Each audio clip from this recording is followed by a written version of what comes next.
Okay. Good evening, and welcome to the October 21st meeting of the governing body. I'll call this meeting to order. If you will give your attention to Councilwoman Hofer, who will provide the invocation, stand as you're able, and then remain standing for the Pledge of Allegiance.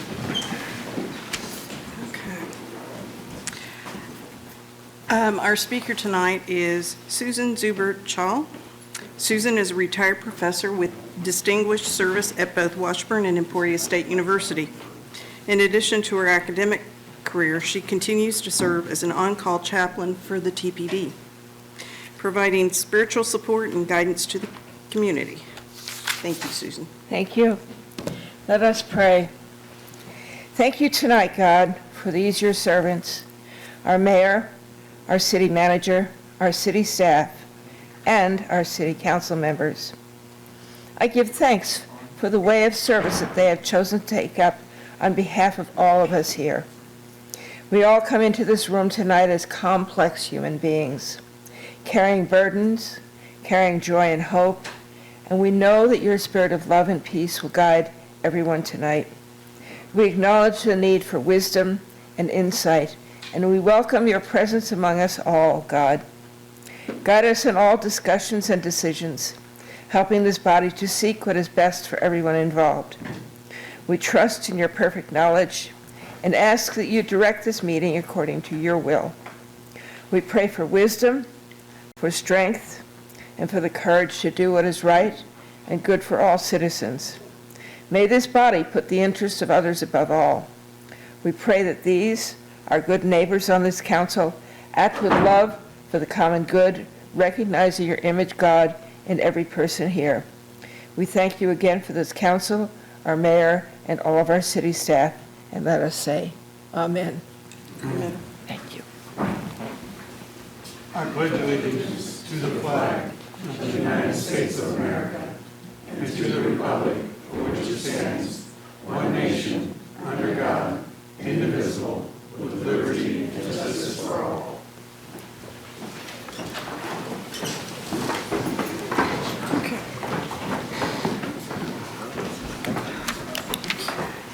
Okay.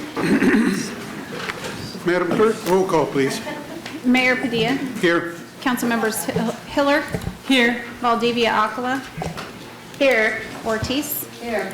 Banks. Here. Kale. Here. Miller. Here. Dobler. Here. Duncan. Here. Hofer. Here. All right, we have 10 present. Thank you. Madam Clerk, item number 2 on the agenda, appointments. A is a board appointment recommending the appointment of Lori Feeney to the Topeka-Shawnee County Public Library Board of Trustees for an unexpired term ending April 30, 2027. B is a board appointment recommending the appointment of Kyle Wilk to the City of Topeka Board of Electrical Appeals for a term ending October 21, 2027. Okay, we've heard the appointments as read.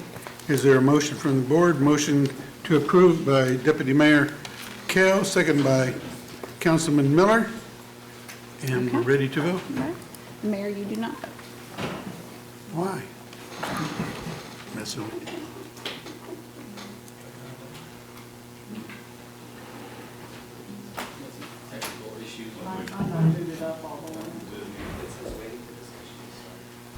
Yeah, we got some technical issues over here, Mayor. Who's this? Okay. Councilmember Hiller? Yes. And Councilmember Dobler? Yes. And Duncan? Yes.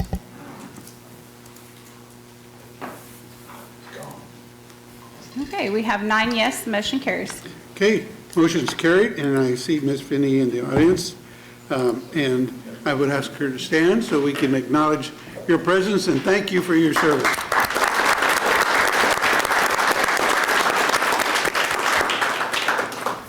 I want to also acknowledge Kyle Wilk, even though they are not present. I want to thank them also for stepping forward and serving.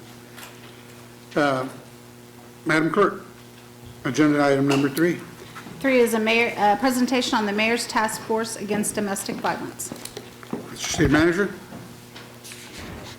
Thank you, Mayor, members of the governing body. Becca Spillman, Program Director for the Center for Safety and Empowerment, YWCA Northeast Kansas, will lead us through this item.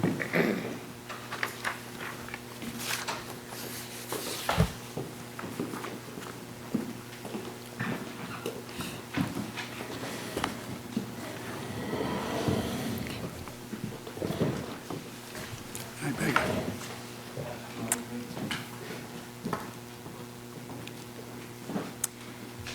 Thank you, Mayor Padilla, Deputy Mayor Kell, and City Council members for the opportunity to speak with you all this evening on behalf of the Mayor's Task Force Against Domestic Violence. It is especially fitting to be presenting this information to you in October during Domestic Violence Awareness Month. My name is Becca Spielman, and I am the Program Director for YWCA Northeast Kansas's Center for Safety and Empowerment, and I have with me Christina Chavez, who is our Assistant Program Director. We are the facilitators of this task force, whose mission is to hold domestic violence offenders accountable and ensure victim safety through collaboration, education, prevention for a safe and just community in Shawnee County. I'm joined here with several members of the task force, and I ask at this time those members who are interested in attendance to please raise your hand to be acknowledged.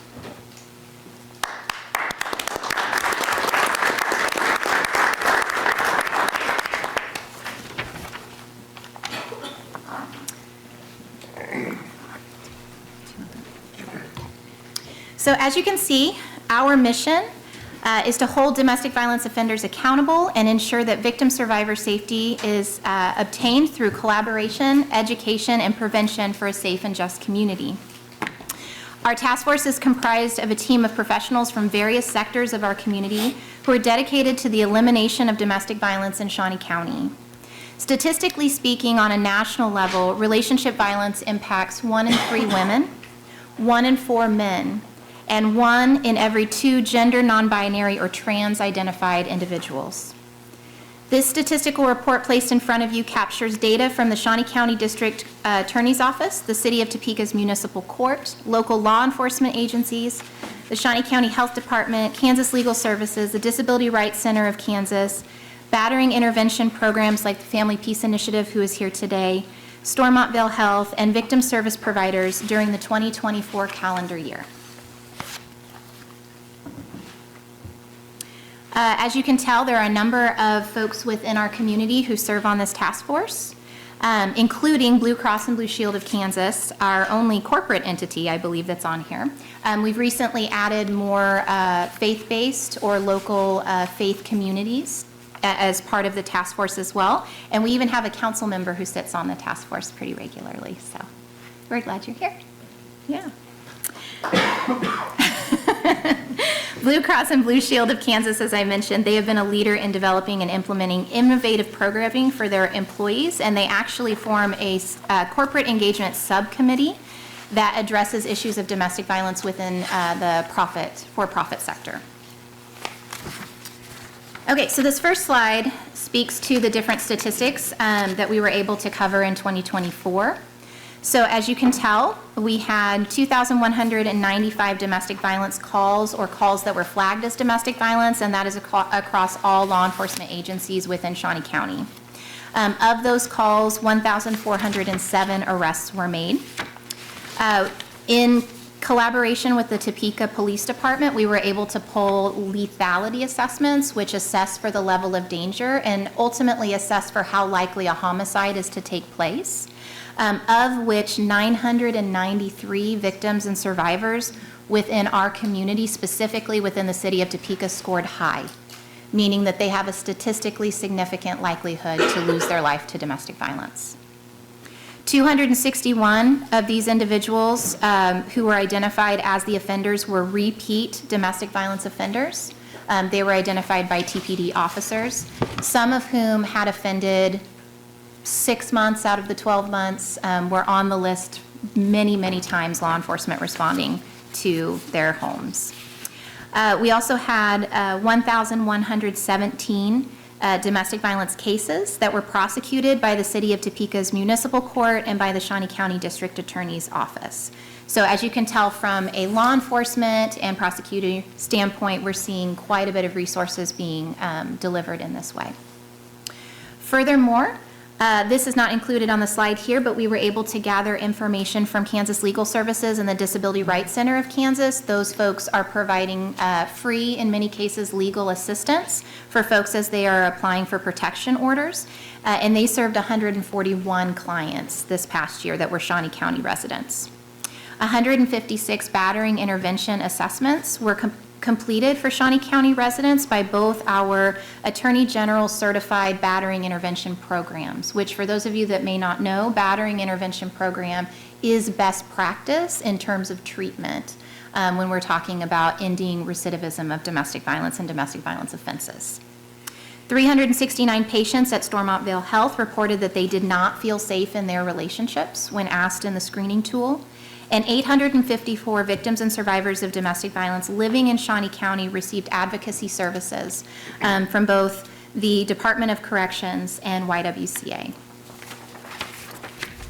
So this is the fourth year that you've had an opportunity to see us come and speak about these things. And so we're hoping over time we'll really be able to analyze these data to provide you with a clearer understanding of what's happening over time.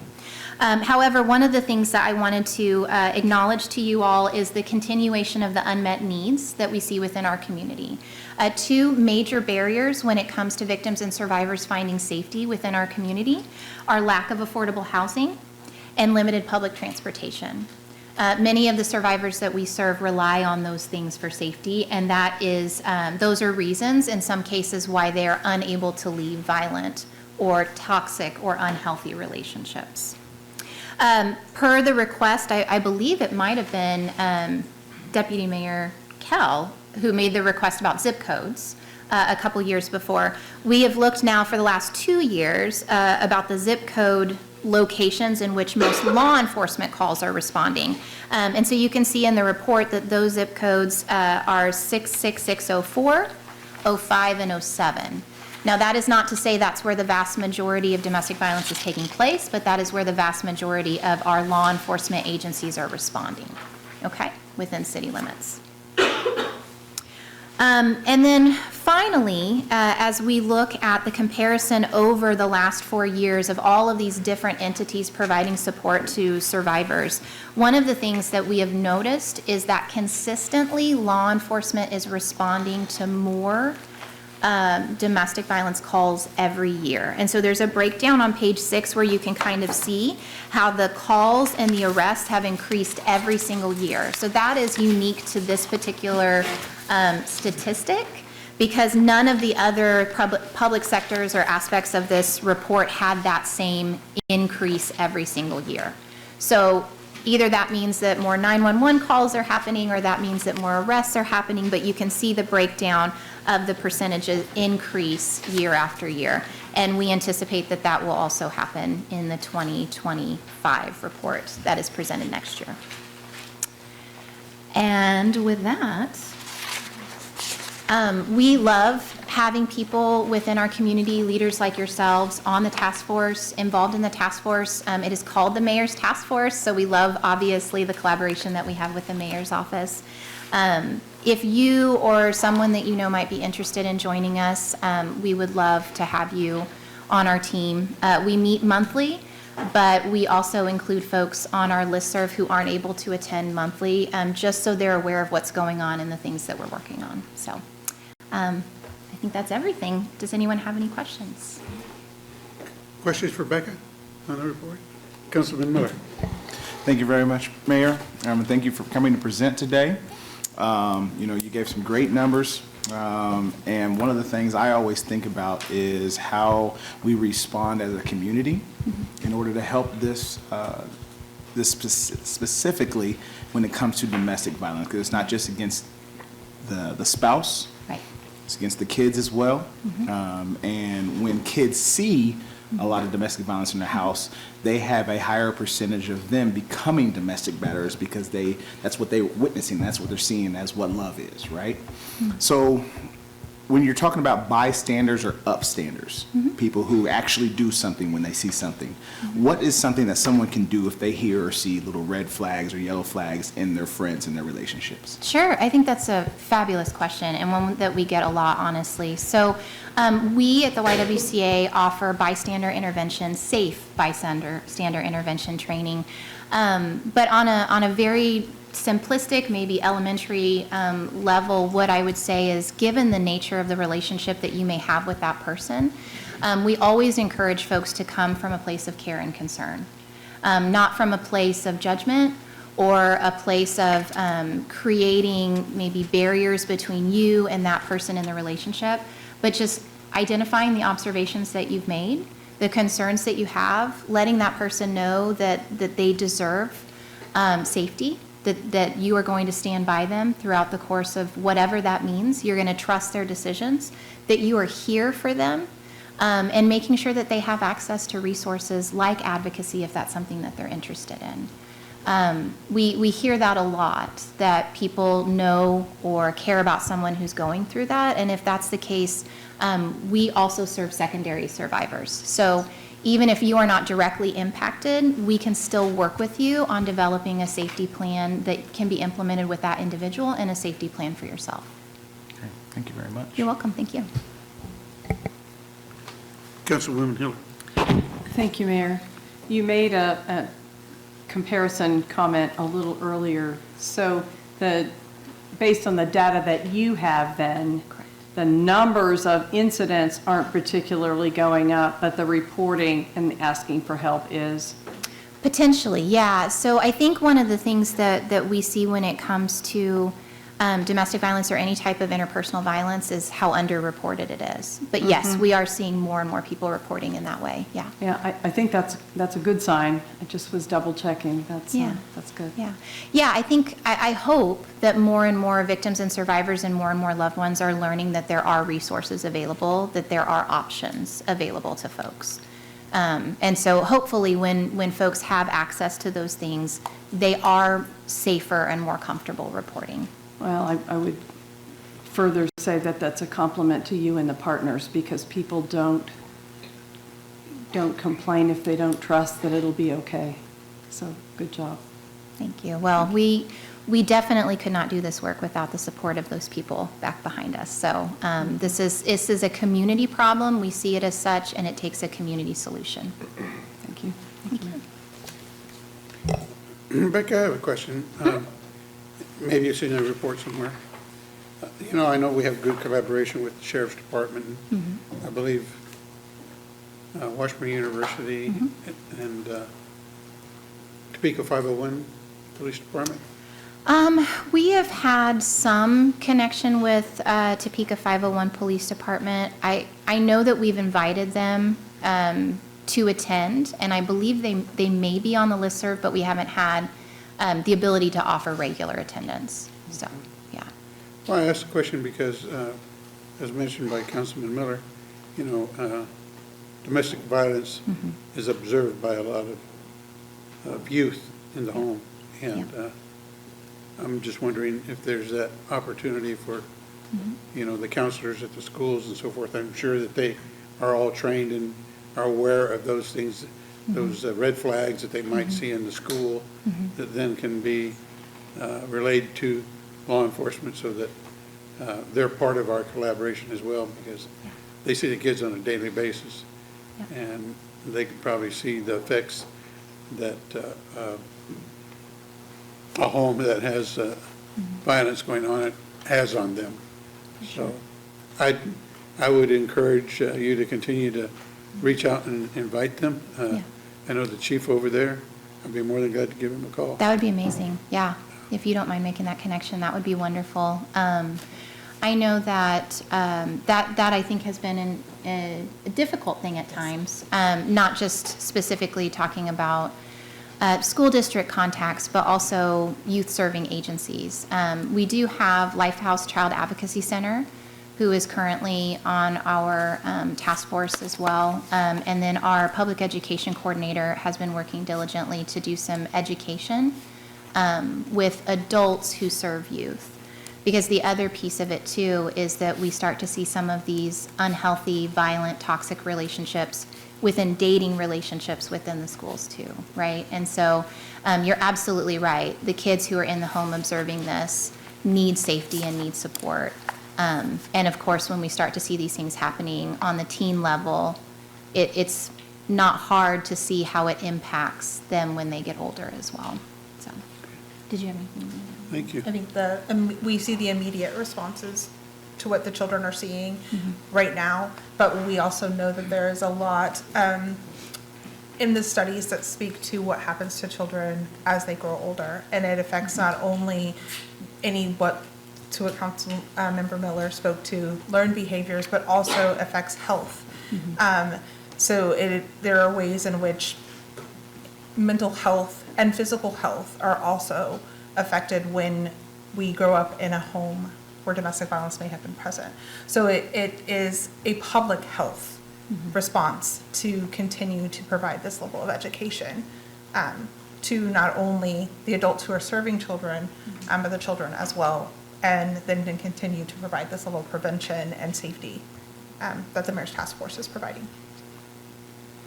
I will say too, just a quick plug, because I know Dorothy Stuckey-Halley might want me to do this, but the Family Peace Initiative offers youth programming as well. So on a prevention level, they're working with youth and offering groups and services. So, did I say that right, Dorothy? Yeah, okay. I might mention, you said, you're encouraging others who might want to join the task force, that even if they have some difficulty with transportation, making it to the meetings and stuff, you do provide Zoom for those who still want to attend that way. Yes, so it's a hybrid meeting, which means that folks, well, I don't know why I'm explaining that to you, but there's community folks who come in person, and of course there's Zoom-based as well, because we recognize that people don't always have the time to travel to where we meet. But we do meet at our lovely Topeka and Shawnee County Public Library if anyone's interested. So. Okay. Councilman Miller? Thank you. Real quick, now that you mentioned that, the Family Peace Initiative, I would love to learn more about that youth service if I could, because to your point, I've had the pleasure of being in the USD 501 district this last 2 months, and you are spot on. There doesn't go a day that goes by that I don't hear a kid talking about something they're seeing. So I would love to learn how we can help the district. Thank you. Okay. Further questions, observations? Seeing none, thank you very much, both of you, for your presentation and for the work that the task force does. I also want to give credit to the city's prosecution's efforts and to us taking on that task because we saw that need, and I think they do a great job. It's made a big difference in our community, for sure. Thank you very much. Thank you. Thank you for your time.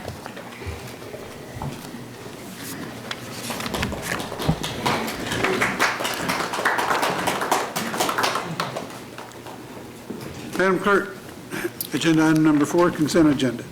A is an ordinance introduced by City Manager Dr. Robert Perez allowing and approving city expenditures for the period of August 30 to September 26, 2025, and enumerating said expenditures therein. B is approval of a legal department contract for professional lobbying services between the City of Topeka and Beam Consulting Group, LLC, an amount not to exceed $60,000. C are minutes of the regular meeting of October 14, 2025, and there are no applications. Okay, you've heard the consent agenda as read by the clerk.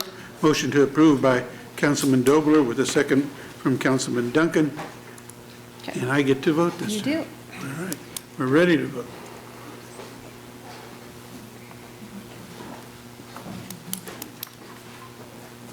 All right, we have 10 yes, the motion carries. Thank you. Move on to action items, Madam Clerk. A is approval of the 2026 Special Alcohol and Drug Funding Recommendations and Allocations in the amount of $720,206.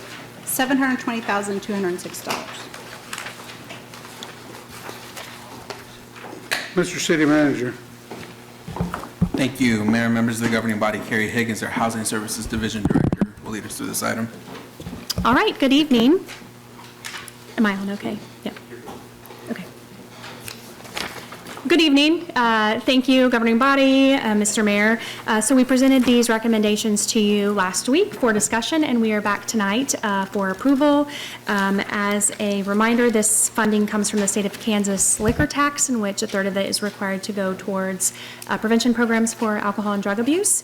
And we are recommending that the 5 programs the 5 agencies and 6 programs be funded at the full ask for each of the agencies. And I'm happy to answer any questions you might have.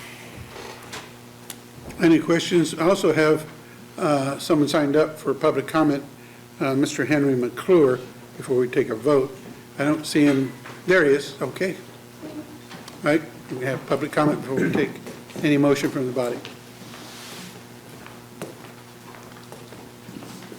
Thank you, Your Honor. I was reading the genesis of this bill and its origination, and if you go back and look at liquor, it's actually still called the liquor by the drink. And I'm reading a Attorney General's opinion that Robert Steffen wrote, and seems like typically, like any government program, politicians figure out how to put their hands in the cookie jar. So originally, all of this was earmarked for programs like Carrie Higgins has. Originally, domestic violence. It goes in, I emailed that to my city council person, and maybe she can share the Attorney General's opinion. But on the last page, it's really poignant about what's supposed to actually be funded by this. So right now, we have about $2.1 million that comes into this. And so what you've done over time, not you personally, but the body politic, you stuck your hands in the cookie jar and some goes now to the general fund, and stuck your hands in the cookie jar and some goes to Parks and Recreation. Well, let's start off with Parks and Recreation.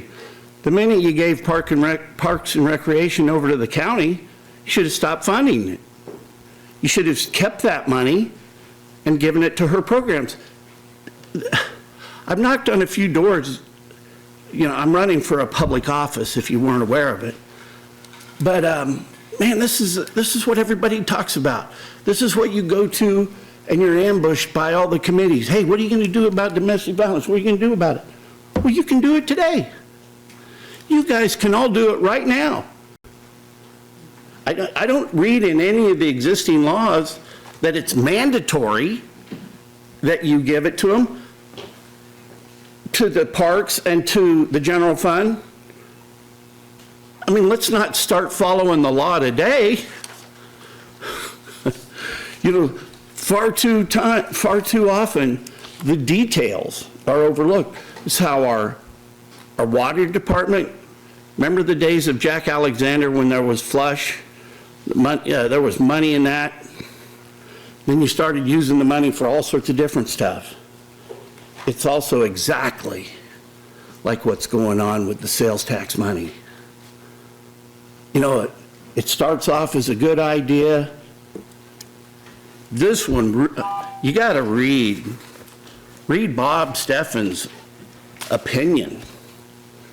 I mean, this you could vote on this today. It'd be easy. And then look how fast Senate Bill 104 got through the minute we started talking about the Citizens Commission. My county commissioner, who's an officer of the court, we've got a law in place for 5 years and he doesn't implement it. But go back to the origin of liquor by the drink and what they were worried about. And it's come true. It's like an ex-mayor one day told me when I was out trying to get all that sales tax money for you guys to squander. He said, it's a good idea, Henry, but someday it will just turn into a slush fund. But let's go back to where this started and help the people of our community. Thank you. Thank you. Now, we've had the presentation from Carrie. Are any questions for Carrie? Or a motion from the body? Motion to approve by Councilwoman Hiller, second by Deputy Mayor Kell, and we're ready to vote.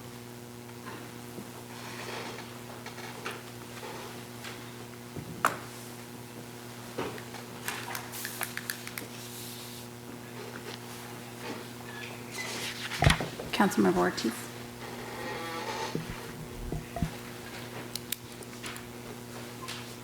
All right, we have 10 yes, the motion carries. Thank you. Action item 5B, Madam Clerk. B is an ordinance introduced by City Manager Dr. Robert Perez concerning uniform requirements for merchant or private security, amending sections 590-020 of the Topeka Municipal Code and repealing original section. Mr. City Manager. Thank you, Mayor, members of the governing body. Jamie Halton, Chief of Staff, TPD, will lead us through this item. Mayor and governing body, thank you. Last week's discussion on this item, Chief Vallejo walked us through the current ordinance and then the proposed amendment to the ordinance. Just for a quick review, we're referring to the Topeka Municipal Code 5.90.020 regarding merchant guard and uniform restrictions for law enforcement within the city limits of Topeka. As a quick review, the current ordinance restricts law enforcement within the city of Topeka in wearing their uniform unless they are employed directly by a state agency. The restriction applies to when they are employed by a private security company rather than directly employed by a retailer, for example. The proposed amendment extends the authority directly to the chief of police to decide the when and the where law enforcement officers within the city limits can wear their uniforms when working in an extra duty capacity, serving in a security function wherein their law enforcement powers may be applied. Chief Vallejo also walked through what we see as some pros to this, in that we will increase visibility at businesses across the city, hopefully reduce call load, de-escalate situations sooner because a law enforcement officer is present as opposed to responding after the fact. It's important to note that uniform equals body-worn camera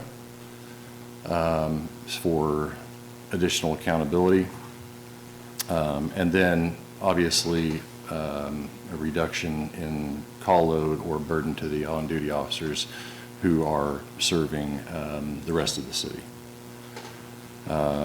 Last week, if you recall, Chief Vallejo offered his support to this amendment change, and he commented that this is a common practice in place across the country.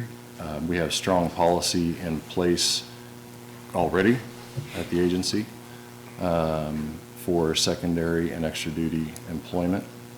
I would like to echo Chief Vallejo's support and offer my confidence in this amendment.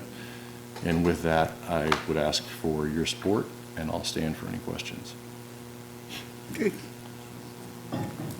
Deputy Mayor. So I've talked to some people about this since last week, and I've swayed more to the middle. As last week, I was probably pretty much 99% against this. I do see certain things that, have been given to me that kind of get me toward the middle, like an agreement with the person that's providing the services, the employer. My thing still goes to, we as a city are paying for this equipment for a private business to use. We're paying for the training for a private business to use. So we're having costs on the city. uniforms, all that wear and tear. And if we're paying for that as a city, it's, we're getting added costs. I still feel that the liability is going to fall on the city, especially when it comes to the eyes of the public. It's going to be one of those situations that we're trying our best to, and I know the officers are doing their best to have that engagement with the city, but another, black eye here or there just hurts everything that they've been trying to do. And something that's stuck with me since last week that was brought up by the chief of staff was it's common practice across the nation. Just because something's common practice doesn't make it the right practice. You always have to look what's best for your city, your area, before you just sit there and say, well, all these other places are doing it. But again, like I said, there's this, to me, the added cost onto the city, which, is the citizens' money. And we're going to be paying for the equipment, we're going to be paying for the training, all these things that they're going to expect to have in this employment. And that's where my issue still comes, where I still lean to no on this. Thank you. Councilman Duncan. Thank you, Mayor. I'm going to support this for a few reasons. I appreciate the memo we got from legal, which essentially said that whether they are in uniform or not in uniform, we have essentially the same amount of liability. So I hope everyone took a look at that. So right now, we're allowing this practice as long as it gets approved by the chief, which I think this even clarifies that, as in make sure that that's really the backstop. So for me, the liability issue was taken care of because we have it. I think the reason it's a common practice in a lot of departments, both our sheriff's department here and in other departments across the state, is because it has proven to actually reduce criminal activity and theft in these areas when they are in an actual police uniform versus in a security-looking uniform. I mean, since they're going to be police officers, they might as well look the part, and that's proven to reduce those statistics. So I just think it's a natural step. It is somewhat minor changes, even though it opens things up a little bit. And so that's why I'm going to be supportive of it tonight. Thank you, Mayor. Councilman Miller. Thank you, Mayor. Quick question. When people go to stores, you talk about small deterrents. When people go to stores, why do store clerks welcome them in and say something to them when they come through the door, or say like, welcome to Acme Liquor Store, or thanks for coming in, before they've even purchased anything? Can you tell me why they do that? I think it's an acknowledgement that they know the customer's there.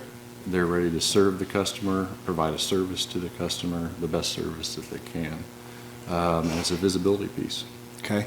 So you would say that doing something small like that would help lower the amount of issues that you have from people coming in, because it almost makes whoever would be committing a crime a little less apt to do so, because there's a familiarity there. It's difficult for me to say what effect a door greeter would have on somebody's intent when they enter the store. Mm-hmm.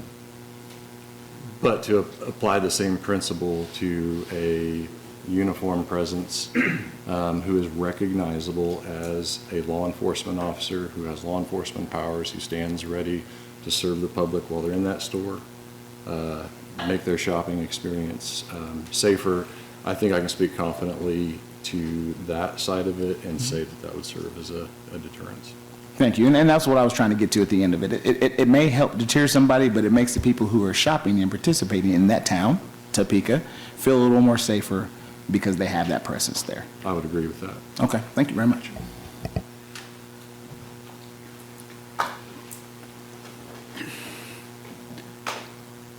I support this change because, the deputy mayor talks about paying for uniforms and training and all that. But it utilizes the very well-trained officers that we have in another capacity for the city and for its residents and for visitors to the city. And so it's expanding our ability to prove that we can take care of our citizens and visitors with trained personnel. And I think it increases the return on our investment on those officers, because they're utilizing yet another way to help protect the city. So I'll speak in support of it. And unless there's someone else who wants to speak, there's a motion to approve by Councilman Dobler and a second by Spencer Duncan, Councilman Duncan. So we're ready to vote. Mayor? And Mayor, this is a no vote from you. Dobler. No super. All right.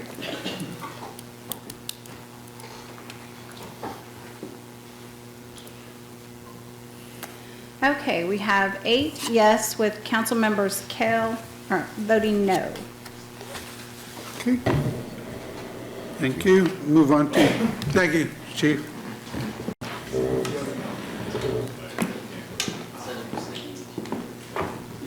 Yeah. Move on to action item 5C. Madam Clerk? C is a resolution introduced by City Manager Dr. Robert Perez authorizing and adopting the proposed 2026 to 2035 CIP and the 2026 to 2028 CIB and approving project budgets. Mr. City Manager. Thank you, Mayor and members of the governing body. Josh McInerney, our Budget and Finance Division Director, will lead us through this item. Thank you, City Manager. Good evening, governing body. So tonight before you is obviously the CIP. We've been talking about this for the last couple weeks. One thing I want to remind the body is that even if we approve the CIP as tonight, it doesn't constitute a bond sale. So what we're planning, and we've kind of talked a little bit about this before, is we'd introduce early on, once the Public Works Infrastructure Committee is set next year, what projects we tentatively plan on bonding for the next bond cycle, which is in fall of 2026. That way, council could kind of know what's going down the pipeline. In essence, what we've provided in the past is down the pipeline, but this would be the actual formal process of selling the bonds early next year. This is just kind of like we said before, on paper, what the tentative plan would be. So nothing tonight constitutes a bond sale. It just informs us on what projects could be bonded in the future or funded with sales tax, et cetera, and it informs what we would budget for the next budget cycle. So that's all I got. That's all I got. Any questions for Josh? Councilwoman Heller. No questions for Josh. If people are ready, I really appreciate the opportunity to present a package of amendments. Last time, I have gotten either positive feedback or no feedback on the various things that I proposed. And so if I can start the evening out and see if people are ready, I would, what I'd like to do is propose first the proposed motion number 1 on my package last time, which was to adopt the modifications to the CIP as I proposed them in that budget document and with the notes. Possibly, and if that passes, then we can adopt the budget. Second, there was interest, I think there has been, in creating the capital improvement cash fund starting immediately. If the budget is passed with the amendments, that system will work to begin to move revenue into a cash fund. And then third, if people, which is my motion number 2 on this sheet, if people really want to speed that up and pass an ordinance separately and afterward to direct the city manager to start right now and put $2.8 million in that capital cash fund, we can consider that. That I know is the stretch. We voted on a budget that takes that $2.8 million and spends it on operating. I'm personally, and I think all of us are, very concerned about the prospective problems that we've got with a $15 million shortfall in the operating budget. I really implore you all that we can begin taking the steps to tighten this up tonight by adjusting the capital budget so that we are not setting ourselves up for tax increases just to pay debt. And further, though, by taking just those big items out of the capital budget spreadsheet as they started, taking them out here, but putting them in a future projects listing that is adopted as part of the plan. It gets us, I hope, started right now, as the 3 of us who went to the the local consult for KDOT for the Pole Quincy learned, these things take, if you're serious about not bonding them and getting them done with other people's money, you have to start way in advance. And so part of the language in that motion was to start right now in October of 2025 on those big ticket items to address them. So I would, I see that a motion and a second are already there. If that is for the adoption of the CIP, then I would like to add to that a motion to amend the CIP per the proposed motion in my packet from last week.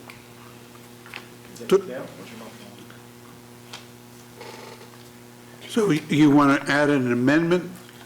Well, before we would vote on the budget, if there were amendments, we should vote on the amendments first. And so if this motion was for my amendments, that's good. If it was for the CIP itself, Okay. just need clarification. Well, we discussed this beforehand, and so the motion is by Deputy Mayor, so I'll ask him to explain what his motion is. Right. Deputy Mayor? It was adopt the CIP as Josh presented. So I will, if Councilwoman wants to run her amendments through for a vote, I will willing to. Well, I think that's how it should go. It's fine. okay, now, It's fine. the motion is clearly stated, please. Sorry. You went through the motions as read, right? And you want to do them one at a time, is that correct? Or you want to adopt them as a package? I want to adopt mine as a package, a single major amendment Okay. to the proposed budget. All right. So is there a second? Not yet.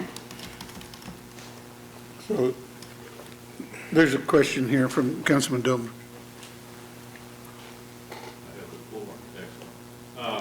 Question for Josh.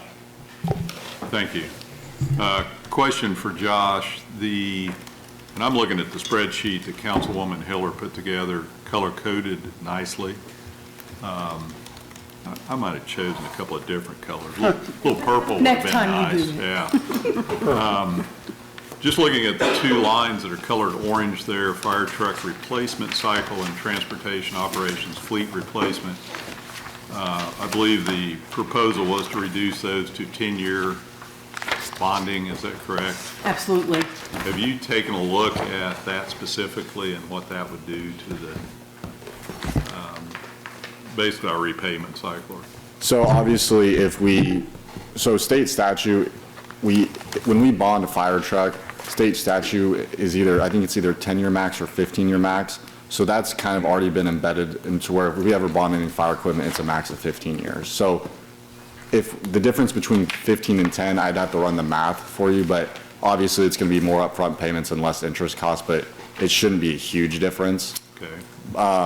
But that's how, and I would have to find the exact state statute, but it shouldn't be a huge difference. I think last week when we talked about the difference between $1 million on 15 and 20, it was about an $80,000 difference, so it'd probably be pretty similar, but I can run the math real quick for you. Is that both fire and the Transop fleet? Yes, that would be between the two, yeah.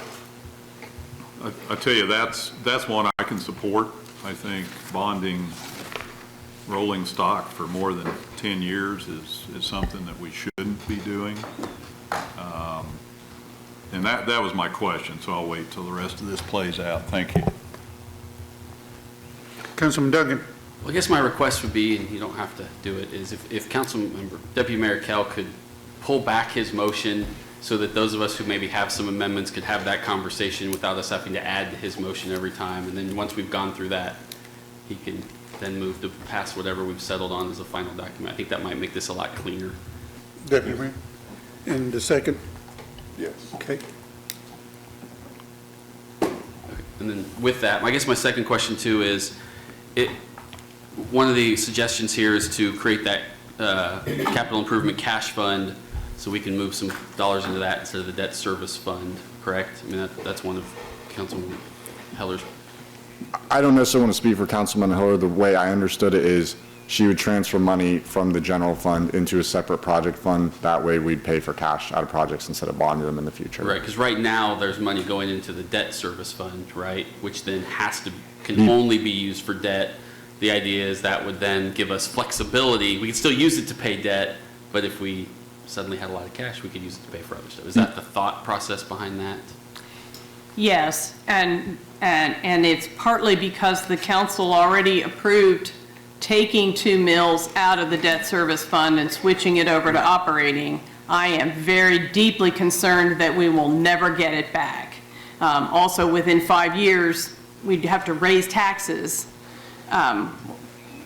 Again, needing 15 million in the operating fund, if we put 2.8 over, I just don't see us getting it back, or getting it back for our capital projects. We are in this position right now because we've been bonding stuff that we shouldn't have been. So setting up that capital fund with that same 2 mills starting immediately afterward, based on the run that you had attached in your packet that Josh did, we can do without that extra. If we adopt the shifts as proposed here, we would be able to take that 2 mills that got spent in the operating budget this year and have that capital cash budget, use that money for that instead of operating and instead of bonding. Okay, so I guess my question to staff then, whether that's Josh, city manager, whoever wants, is if we don't make all those other changes, is there any value still in at least creating that fund so that you could then have some direction to create it for future ability for any changes we make? Or at that point, is there no point in doing that? Does that question make sense? I'm trying to make sure if we've got ideas that give us as much flexibility moving forward as possible, we don't pass those by. So there's a couple of things, Councilman.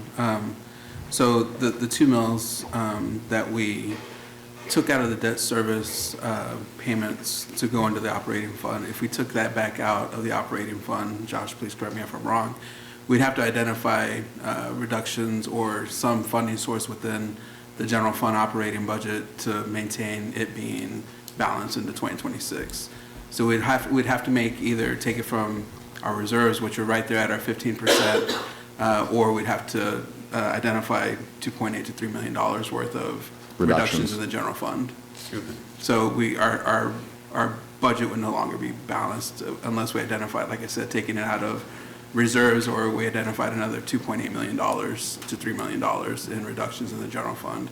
The other point that I want to state here is that the debt service schedule that we've presented over the next 10, 20, 15 years. 15 years.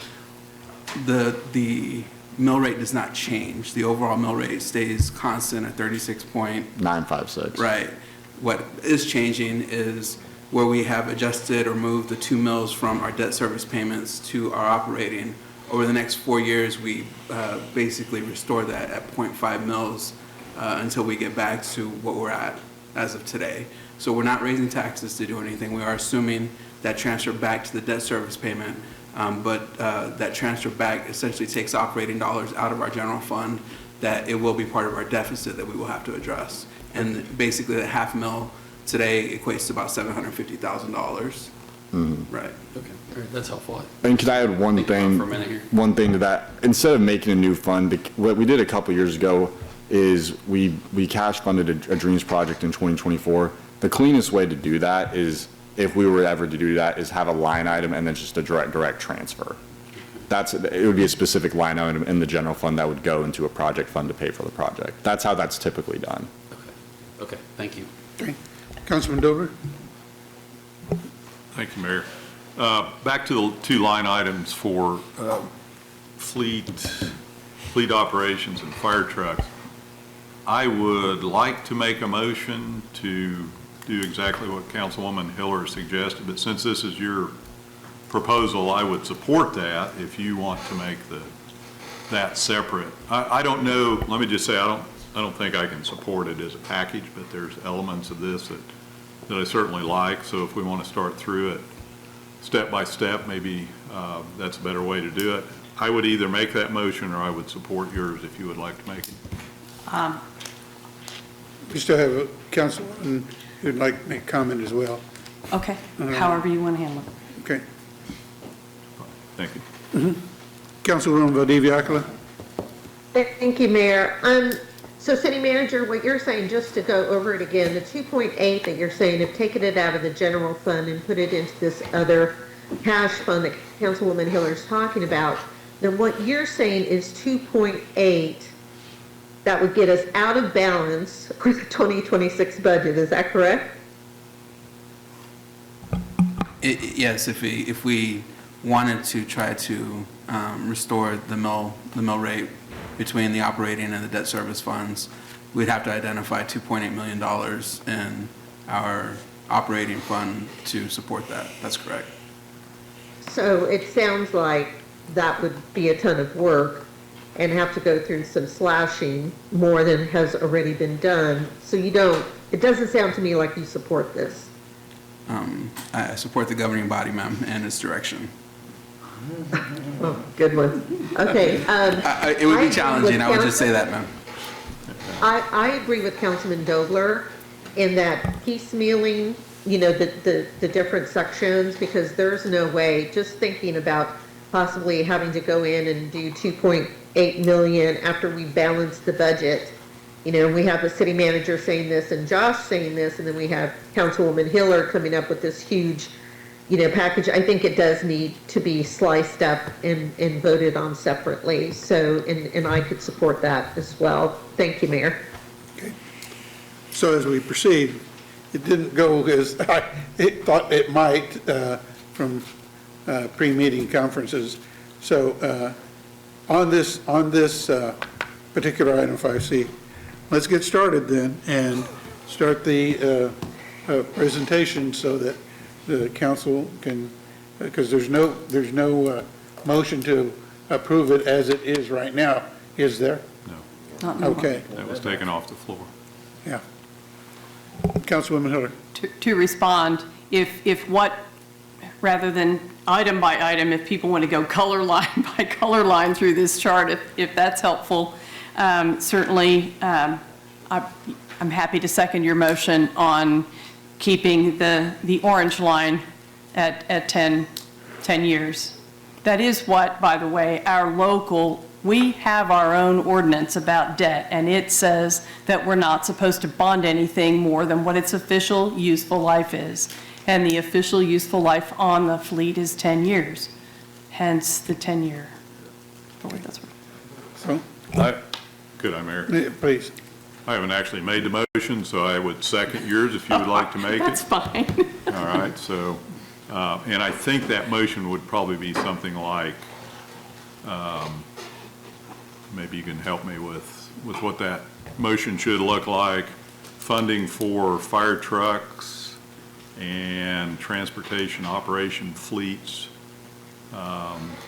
shall be no more than 10 years. Financing shall be no more than 10 years, or funding shall be no more than 10 years, or bonding no more than 10 years, something like that. I'd let somebody else wordsmith that. Yeah, I would agree with your motion there, no more than 10 years. Josh, do you have anything to add? I would just say amortized over 10 years. Okay. And I'll second Councilwoman Hiller's motion then. And I would just draw people's attention to page 2 of that packet where the preferred goals have that language. Get the CIP manageable at 15-year bonds, which is the rest of it, 10 years for items that have 10-year lifespans. So that fits with. Okay. We have the motion and the second. Madam Clerk, please repeat the motion.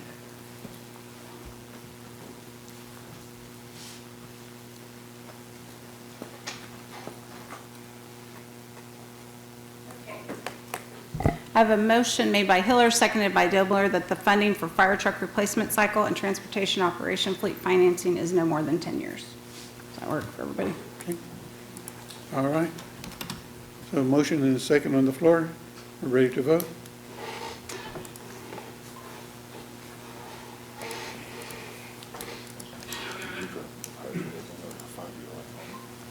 Okay, we have 10 yes, the motion carries. Okay. Thank you. Councilwoman Hiller?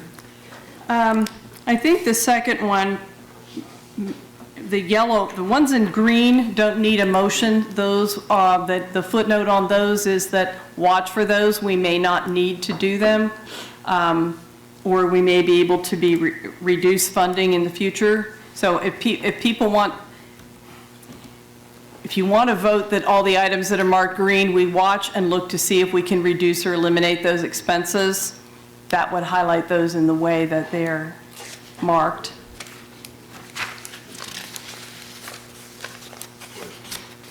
I can't see that. How's that? Councilman Dobler. Thank you. Let's talk sidewalks a little bit. I'm sorry I missed the meeting a couple weeks ago. Maybe this was discussed. Your proposal, Councilwoman Hiller, is to reduce 2026 by half, 2027, I think, by the same amount or something like that, and then eliminate in 2028. My question is, what happened to the $25 billion we were going to get to build sidewalks? And some grant, maybe it was million, I don't know. Sir, it's 25 million and it's the RAISE grant. And we are still working through the federal government to get a grant agreement in place, because without that agreement, we cannot put out an RFP and we cannot spend a penny. So what's the likelihood that that's going to happen? So far, it has been surprisingly positive. They have not done a haircut.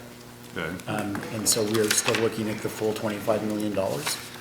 We still have the same period of time in which it has to be spent. So even though they are eating up and have eaten up a year and a half in terms of negotiating the contract, we still have to have the money encumbered and spent by the original deadlines. So. And how did, I mean, we're talking about general fund money, bonding money here to do infill sidewalks. How those two programs relate? Why wouldn't we pay for it with the grant as opposed to? So we are absolutely limited in terms of the grant to be within those qualifying census tracts, because that's what we identified in our funds. So we, to be helpful would be if we say cut the amounts in half for those infill sidewalk, because that's geo-bonded, because there are only very limited tracks that we identified that we would be able to spend the RAISE grant funds on. But it would still be nice to have some money for the rest of the city, the remaining 75–80% of the city, to be able to do infill sidewalk projects, because we can't use half-cent sales tax on that. So from a staff perspective, cutting that in half for the next 4 years, I think is absolutely something that's doable, achievable. So we would be able to focus on our RAISE grants. We're going to have the contractors on that. But it would still be nice, given the fact that we just completed our pedestrian master plan and have our ranked list, to have some funding to be able to address sidewalks in other areas. So I think the way that this is presented on the line item citywide infill sidewalk program, again, I'm looking at Councilwoman Hiller's spreadsheet. It reduces funding the first couple of years, eliminates at the third year in 2028, and then it goes back to the funding that was suggested. I think that's enough time to figure out where the 25 million comes in and how much we can do with that, and still leaves us a little, as Mr. Copley suggested, for those areas outside of those covered by the grant. So I would make a motion to accept Councilwoman Hiller's suggestion on citywide infill sidewalk program. Thank you, Mayor. Second it. A motion by Councilman There you go. Dobler and second by Councilwoman Hiller. Under discussion, I do have Deputy Mayor and then Councilman Miller. Deputy Mayor? So this is on, sorry. This is dependent on getting that RAISE grant, correct, on your proposal? That assumes that it's coming and that we will also offset some of those early years with half-cent sales tax money, yes. Would we be able to amend this in the future? We vote on this every year. Well, I'm saying if right now we have no guarantee that we're going to get this money. Government shut down, it could be 6 months before we see this money. So my thing is, I don't want to cut something we're not guaranteed to have yet. That I was asking, are we able to go back and then cut it once we do get confirmation that we do get that funding? This is a message, this is a budget. It's a message to ourselves and our city manager that we're wanting to trim it up, and we're anticipating that we will have that grant. If the grant does not come in a year from now, when we vote on the 2027 CIP, we can put it back. And then, as my feeling is we have only specified areas that we're talking about on that grant, and we have a whole lot of Topeka that is needing sidewalks, needing repair of sidewalks, all that kind of stuff. So cutting anything, it's like almost like cutting from the streets right now. It's just not, to me, something I see as a positive for our citizens.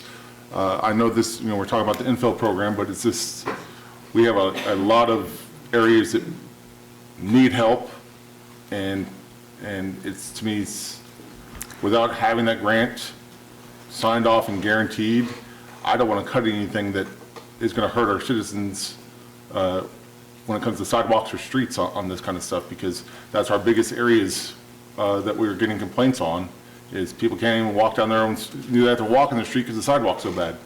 So. Again, we can put it back next year if somehow the grant falls apart. What we're looking at is using other people's money for things if we can, and trimming this so that it's manageable with our tax mill levy as it is. My thing is, once this we get is approval, a very small piece. Yeah, my thing is, once we get that guarantee for the raise program, that's when we can reallocate this a different way. I don't want to reallocate something that we don't have a guarantee on, though.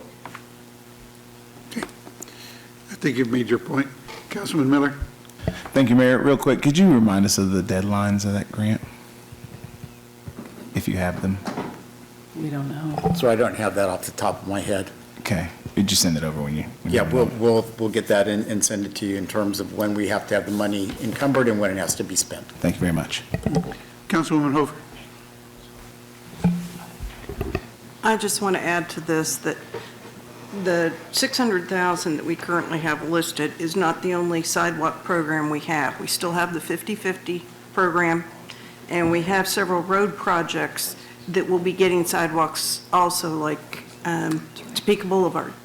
We have money that is going towards sidewalks. It's just that this would cut the ones that are just sidewalks, some.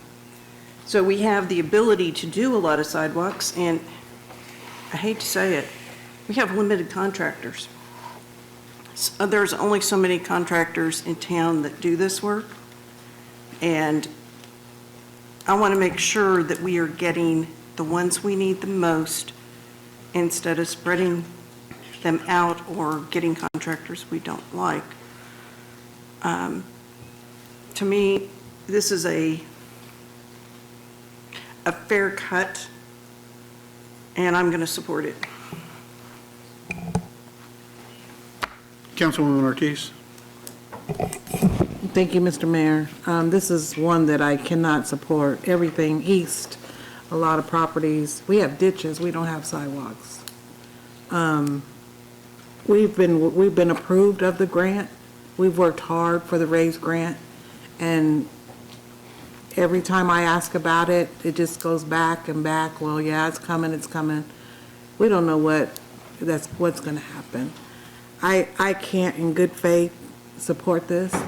All the time, if you look at California Street, people are walking down California Street. We've tried time and time again, That just reminds me, Steve, that was that other area that I wanted to show you, where 9th and Carnahan, which is a busy traveled, where the buses come down and children are standing in the street waiting for the bus to come. They have to stand there, and it's bad in the wintertime. Me and District 4 representative, we got the sidewalk in from California to Whittingburg, or actually to Carnahan, Deer Creek Traffic Way, because there wasn't one, and we pulled all the kids out of the street. So it's a big safety thing. Karen has said, well, it's not that big of a, it's not that big, not that much. She said we can take it out, you know, and we can do all that adjustment, but I just can't support it at this time. I think it's very important. And as I'm continually going through my district, I'm finding more support for that they want sidewalks, you know. A lot of people are telling me they want sidewalks to get people out of their yards, you know, as well. So I can't support this. Thank you, Mr. Mayor. Okay. No further comment. Want to restate the motion? We have a motion and a second. Yes, we do. So we have a motion made by Dobler, seconded by Hiller, and it's moved to accept Councilmember Hiller's suggested info sidewalk program amendment. Okay. No further discussion. We're ready to vote. Okay.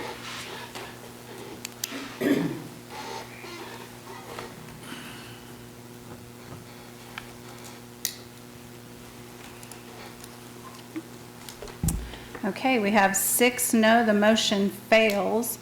We have Councilmember Valdivia, Acala, Ortiz, Banks, Kale, Miller, and Mayor Padilla voting no. Okay. Councilwoman Hiller? The next yellow set is the Dreams program, which if we can do the 2 lines together, they are interrelated. And that is simply to shift from having Dreams 1 that neighborhoods could get somewhere in the range of somewhere between once every 20 or 25 years to Dreams 2 that's currently being offered on alternate years, to just drop Dreams 1 and have 750,000, total of 850,000 a year available every year for all the neighborhoods to be able to apply for projects that were priorities in their neighborhood. Instead of just this boom and bust that we've had right now. It's been problematic.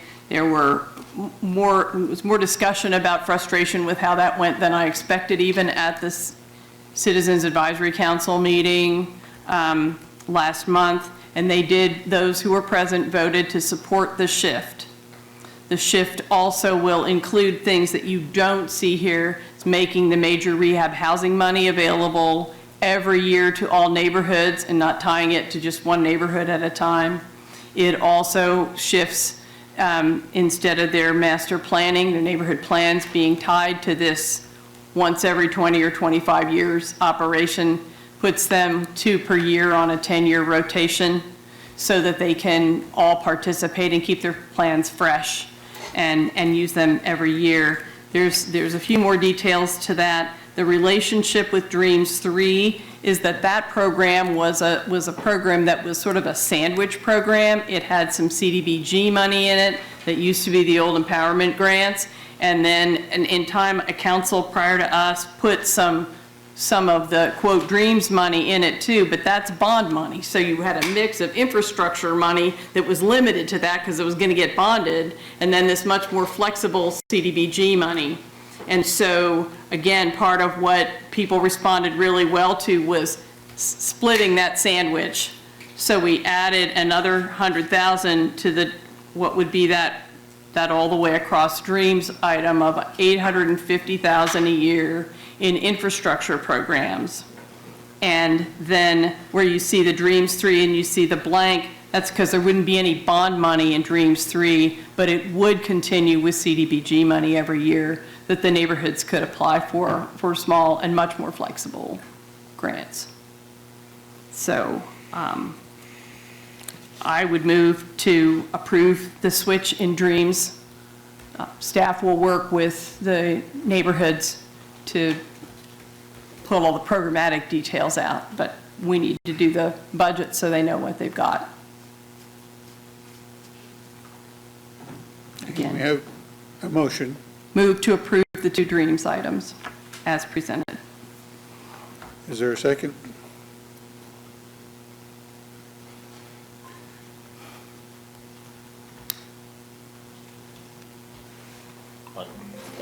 Oh, but a second. Yeah. Oh, because I didn't push the, Yeah. yeah, there you go. I do have Councilwoman Ortiz to That speak. was the last one there. And the last one? You didn't clear it. Okay. A motion from council, yeah. So for the dreams, we have Councilmember Miller made the motion to amend, and Miller's going to second it, or is it? Yeah, I just didn't push the button. Right, hold on a minute here.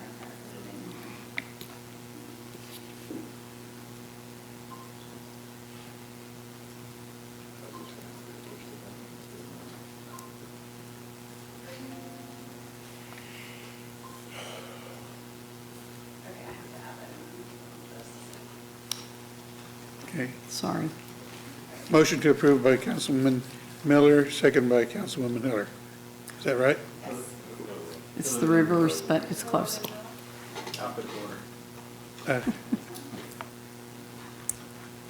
Still out of order. Where's the twins? Miller's motion. Who made the Second. motion? Is that your motion? Because it doesn't, okay, you cleared it? Yeah, so we have Miller making the motion. Okay, Miller making the second. okay. Okay. No further discussion? Why? No, she said, It was apparently from last time. see? Okay. It's cleared, reset, and we're ready to vote.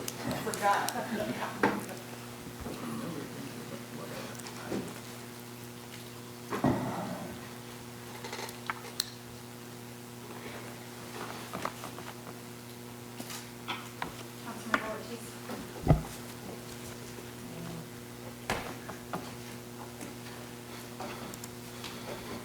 Okay, we have 9 yes with Councilmember Duncan voting no. The motion carries.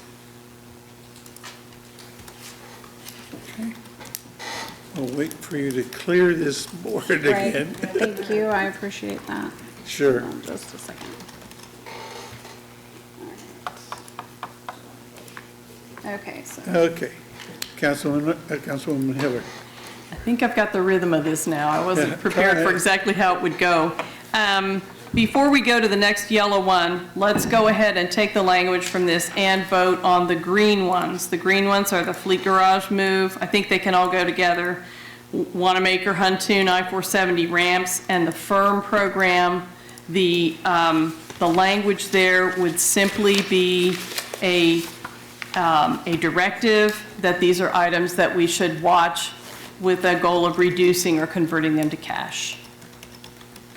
It leaves them in there at the amount that they were originally budgeted, proposed by staff. There's just a directive in there to watch for them to be reduced or converted to cash. One of those, for instance, the I-470 ramps, the staff had advised us that conversations are already underway with KDOT, and we might well be at only 50% of that amount. The FIRM program, we don't have any master plan that lays out this 10 years worth of stuff at 2-point-something million a year. So we ought to be asking to see that before next year so that we're much more specific about what we're bonding. And that also, because it's riding the line between maintenance and capital improvements, that we'll know better next year. I have a question for legal counsel. Are we voting on a directive, or if you put it out as a directive or a reminder, is that require a vote, or is that just an acknowledgement by the body that that's what we're going to do? I feel a bit confused about that. Councilman Dobler? I'm going to suggest it after. Okay, go ahead. I think it'd simply be an acknowledgement rather than a vote on it. Yeah. Does staff have any disagreement with that? The bottom line is that this, what we're doing here is approving a long-term plan. The individual projects exceeding $250,000 have to go in front of the PI committee, they have to go in front of the governing body. We absolutely expect to have questions when we do that. I think that it's really a moot point. Councilman Dover? Thank you, Mayor. And really just a good follow-up on what was just said. I think really all we need to ask staff to do is flag these, so when they come in front of the infrastructure committee, it's an acknowledgement that that's one that we're watching and what actions have taken place to do that. So we decide no vote. That would be my preference. I think that would move us along, and I think the idea that it's flagged and the sitting body then will be able to review these and look at them then and take any action that they decide on then. But I don't see a vote here necessary. And that's, again, the work that I put into this somewhat was because, as we see, for instance, in firm, that hasn't been an itemized line item. We haven't been diligent about that. We haven't required it as a body. And so the fact that, for instance, we'd spent $6.9 million on fire stations was kind of a surprise to people. And again, with us obviously needing to very intentionally work on managing this budget, having that directive clear to our staff, it appeared it was important, again, for all of us to say we're watching these. So if people think it's good enough, this is not going to have the colors on it after tomorrow. And if that goes away, it could slip. We've talked about, I think one of the others here today talked about that some of these end up seeming like there was just sort of a slush fund and, oh, well, what are we going to spend it on this year? We don't want that to be the case with our capital budget. With that, I'll move on to the next one, Excuse me. Councilwoman Valdivia-Acala. I'm sorry. Thank you, Mayor. Thank you for withdrawing that, because I agree. It's kind of like the governing body knows it, the new governing body, whoever, is on these seats will know it. The administration knows it, to be mindful. Josh knows. So I think anything else would be overstated and bloated. Thank you. Thank you. Councilwoman? The next yellow item is Polk Quincy Viaduct East. The recommendation there, and for the ones below, is that they are not gone from this plan, but they are pulled out of this spreadsheet and listed on a future project sheet. Why? Because they need development, because we need to look for other money for them. And while they're in here, then you have to count all the debt service toward what it's going to cost us to run this fund. And again, the way that staff had that fund set up, despite what was said earlier, it went stair-step after this year where 2 mills were taken out. It went from 9.7 to 7.7. Then it crept up back to 8.2 to 8.7, back up to 9.1, and then within 8 years was at 10.7. It would have demanded a raise in taxes in order to pay our debt service. So by pulling them out, again, a message to ourselves that just putting them on the future projects plan, but not in this grid, so that we start working now if these are things we want to do or that we want to explore. There's debate about a couple of them later, but if we definitely want to do Polk Quincy East, 3 of us went to the local consult, found out Polk Quincy East wasn't even on their list, but they did have Polk Quincy West, which wasn't on ours. They only do those consults every other year. If you're serious about getting help, and that's just to get yourself on the planning level, we've got to really calendar out these big projects that are KDOT funded and get started. So again, it didn't need to be in here even at 2030 in terms of having that affect how much taxes we need to put in this fund, but we do want it on a future projects list. So the recommendation here was simply to pull it out of the spreadsheet, but put it on a future projects list for 2030. Councilman Dobler. Thanks, Mayor. I would actually support that, and part of the reason is KDOT's approaching the end of their 10-year program that's been very successful and brought us Polk Quincy West, or whatever it is, the viaduct. which we really needed. That was a piece we needed. I think it's prudent to figure out what KDOT's facing, the same thing that all of us that build anything is facing. Prices have gone up tremendously in the last few years. I don't know that they're going to be able to totally fund the program they've got right now. I know they're doing the best they can, and it's going to take a lot of discussion and an act of the legislature to develop the next highway program. So I think it's probably good to wait and see what that looks like in 2027, 2028, whenever that is, and then see what we want to do with our project. So I'll support this one. Okay. I'd like to ask the city manager for your intake on, I know you visited with Councilwoman Hiller about this list of this particular issue that we're talking about right now, and about what you as our city manager would prefer to see or advise the council on. Serve at the will of the governing body. No, I'm just kidding. Yeah. So I think what I advise is what we have proposed and what we're considering here. At the beginning of the year, we started talking about, again, we know where we're going to be budget-wise, and so some of the things that we actually are discussing this evening were floated earlier this year. So some of the dreams things, some of these projects. And so my thing is, a lot of these projects that we're discussing, these larger items, I mean, they're out in the future years, right? And to what I shared last night at one of the NIA meetings is that this is a fluid plan. There's multiple steps in each of these projects. Just because it's on this list doesn't mean that we're bonding tomorrow. But in the event that there isn't any other money out there, or in the event that we have to come up with a match for a PQV, phase 2 or something, it's good to have it programmed. And if we get to a point in 2028 or 2030 that we know something's not going to happen, then we can move it out. I think also, I do also agree with Councilmember Hiller. It's good to have these projects listed for future consideration. But again, I think it's also prudent to program in our future debt service if we're going to be required to provide a match, which I know that there's a lot of discussion about that we shouldn't be fully funding state or federal projects, but that's just the nature of those programs. We have to come up with a match.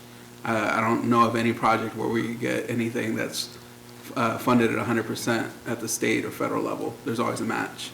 And so, again, I think it's beneficial to show the community what our long-range planning is. This also, it is a communication document to show the community what it is that what are our priorities moving forward. So, I mean, I think a lot of the discussion happening this evening is positive. But again, for these larger projects, I think that we should keep these in here, especially in the future years. And again, it's a fluid document, and we can continue to push projects out if we need to. So yeah, so that's where I stand, Mayor. Thank you. Okay. Thank you, City Manager. I'd like to really get some conversation on this, because it seems like we're going down a road where we're trying to anticipate. Obviously, we have to plan ahead so that we can be ready to respond. But I'm worried that if we're going to make everything it has to be this way, that it takes away the flexibility of the governing body to adjust as things come before them in the next 4 or 5 years. And so I just want to make sure that, at least in my mind, that we're not putting the city in a position where, well, maybe we should have left it in, so that way we would have been able to plan and plot, because otherwise then we're going to try and catch up. So that's where I hear the conversation going back and forth. I understand Councilwoman Hiller's desire to be frugal and prudent, and nothing wrong with that. But to the point where we've taken away flexibility from this governing body is where I get uncomfortable. Councilwoman Hiller. I'm going to ramp up, be a little more passionate about that because it was effective at the KDOT hearings. The deal is we're already 22 million committed because we didn't fight for congressional help or earmarks. You know, if the state could have provided it, fine. We had people with the Shawnee County delegation that were willing to work with us because I talked to them years ago, but the city administration wouldn't do it in terms of advocating at the state level and then getting the state to join with us to advocate for federal earmarks to get that interstate curve taken care of. We didn't do it. If we don't start right now working to get other people to help us, the pitch that I made at our group is what you have to do is you have to show up with lots of people at the consults and have people in every group and have your agenda together, and having our city manager right now say, oh no, let's just wait, doesn't work with these projects. Polk Quincy East, in the estimates that have been made, was another 19 million on the part of the city of Topeka, and Polk Quincy West, which was on their list because it's a higher priority to KDOT, and that's what goes from McVicker out to Urish, where US 75 comes in, is another 19 million. And, you know, the pitch that I made was, look, that's $60 million for the city of Topeka to pay for an interstate that we didn't ask for that's going through our downtown. We need help. And people responded to that. Of the groups that were there that were involved in that conversation, for us, we got 10 votes out of the room to put it at number one in the list of recommendations. If we don't start right now, I was already on the council when we started the Polk Quincy one that's happening now. It takes 10 years from deciding you're really going to do it to get it into the development phase and then get it to where you need the money. But if we have a responsibility to our future citizens and our grandchildren, for that matter, to be looking at this right now. I learned at that consult that almost every other major decent-sized city in Kansas got an earmark, congressional earmark, and we never even asked for one for major projects in Topeka. We can take those steps and advocate for ourselves and our citizens better than we have. And for me, you know, you start that by saying, no, we're going to put it on a list right now and admonish ourselves right now that we're going to start looking for other money, because if we don't, we won't get it. And then we'll end up paying for it ourselves, and that's a shame. Councilman Dobler. So I guess I'm confused. Do you want it on the list or not on the list? I want it on the future projects list. Again, I put the directives in here too. The directives included starting right now on all those major projects to look at alternate funding. Isn't this the future project list? This is the bond schedule. We have a master CIP that has things with all sorts of funding. Not talking about the bond schedule. The CIP is a future project list, correct? Right, but this is on the bond schedule. So we're selling bonds on it? What I brought forth to you all is the items that were identified as ones we would plan to bond. See, it seems to me that we have somehow changed the nature of what the CIP is. I mean, we used to have this, like 3 years was projects that we're going to do and we're going to bond, and everything else was the future project list. Why aren't we still doing that? We used to have the CIB and the CIP. Sir, that is exactly what we are doing. We propose every year a 3-year CIB. Okay. And Josh comes up with how we're going to fund that in terms of what we have, that $9 million a year to be able to do that. And then the remaining 7 years are the CIP, which is basically a future project list. And that's before us tonight, correct? Yes, sir. So I guess my question, and I'm just asking, why wouldn't we consider everything outside of the CIB the next 3 years as just the future project list that can be changed? I mean, we vote on this every year. You mentioned that yourself a while ago, right? Absolutely. The concern I had is we're not working on it. And so what did we need to do at the time that we passed this so that we do work on those projects and don't end up having to bond them. We haven't been doing that. So when you take the project description, which is in that CIP, but then decide up front before you did anything that you're going to bond it, and so you don't make any efforts to get it funded any other way, you get caught in that, do it just like it looked last year, and there we are with a lot of debt. I guess I'm confused. I don't know. I've been doing this a while, but to me, we look at three. I'm in favor of taking Poke Quincy. I'll just clear off for right now until we figure out what the state program is going to look like. Okay. I mean, we can put whatever we want out there on the list, but if there's no state program, it doesn't matter, because there is no state program right now that's going to cover Poke Quincy East. They can talk about it, they can have consults, they can do whatever they want. There's no funding for it right now. And until that program passes the legislature, gotcha. I don't know what use it is to have it on the list. Some of these other projects, I don't feel the same way about. I think they ought to at least be on the list out there far enough past that 3-year window that we've got them on our radar. So just my comments. Thank you. Councilman Miller. Thank you, Mayor. Question for the staff. We had a consent agenda B today, being consulting group. Would they be able to help us in securing some future funds? Mm-hmm. Yes, they can definitely, as I understand, that group has a lot of points of contact with the federal level. And so, yes, federal, state, and even for us, we can advocate on behalf of ourselves as well. So yes, and we are doing that. Perfect. That's all. That would be my request, is that we just make that a priority for them. As you say, we already are. So I'm glad to hear that.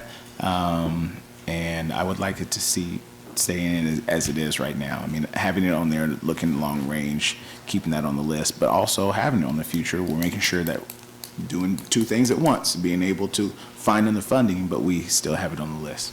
So thank you very much. Okay, getting back to your proposal, again, with the consideration from what council said, legal counsel advised, does this require a vote or just a recognition that that this governing body, the future governing body, will take the recommendations and move forward with them? I'm still struggling with why it requires a vote. My answer to you would be that the steps that I took and the recommendations I made had to do with what we were planning to bond, because it will cost, we will have to raise taxes if we bond it. So it doesn't make sense to put it on a bond list if it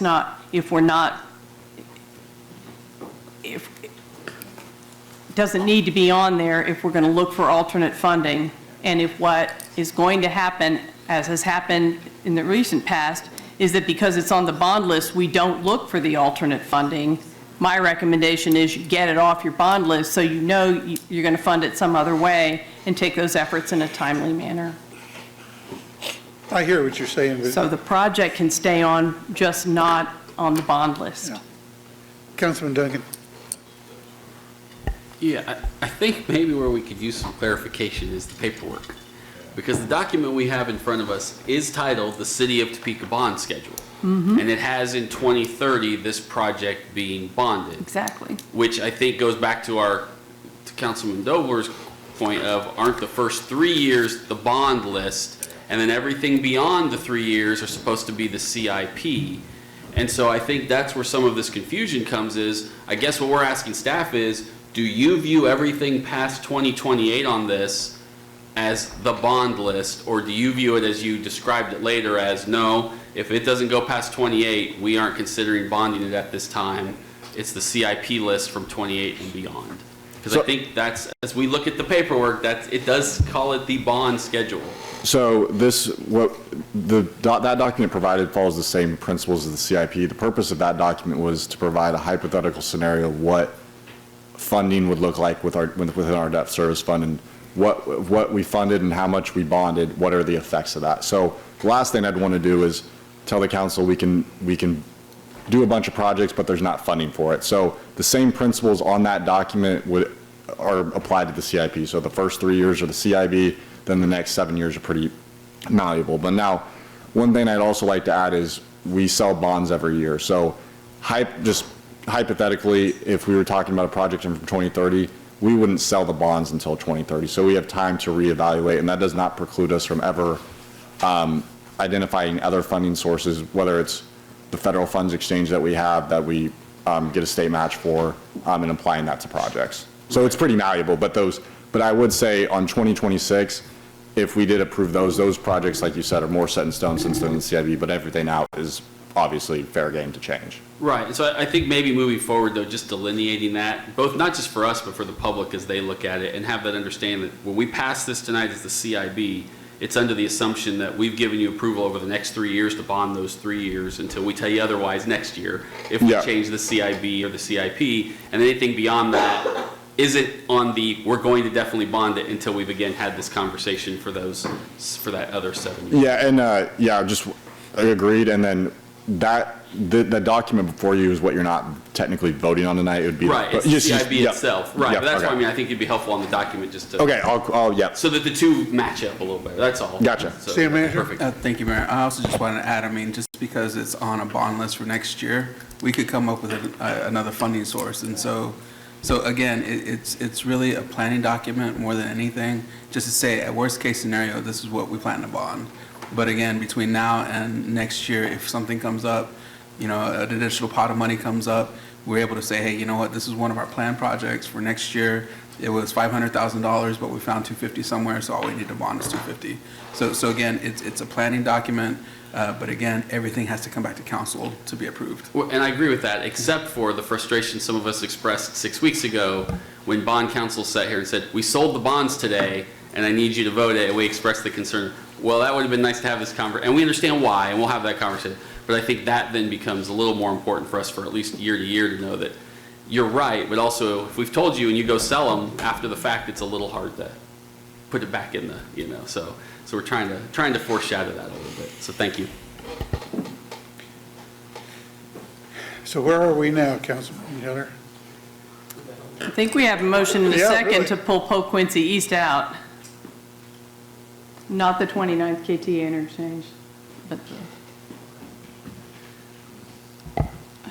correct, Brenda? I didn't hear an actual motion, but if I we've think got one Councilman on- Dobler.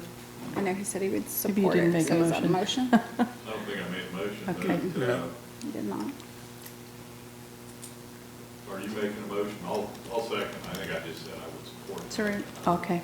to remove Polk Quincy? Is that what you said? Move Polk Quincy to future project list.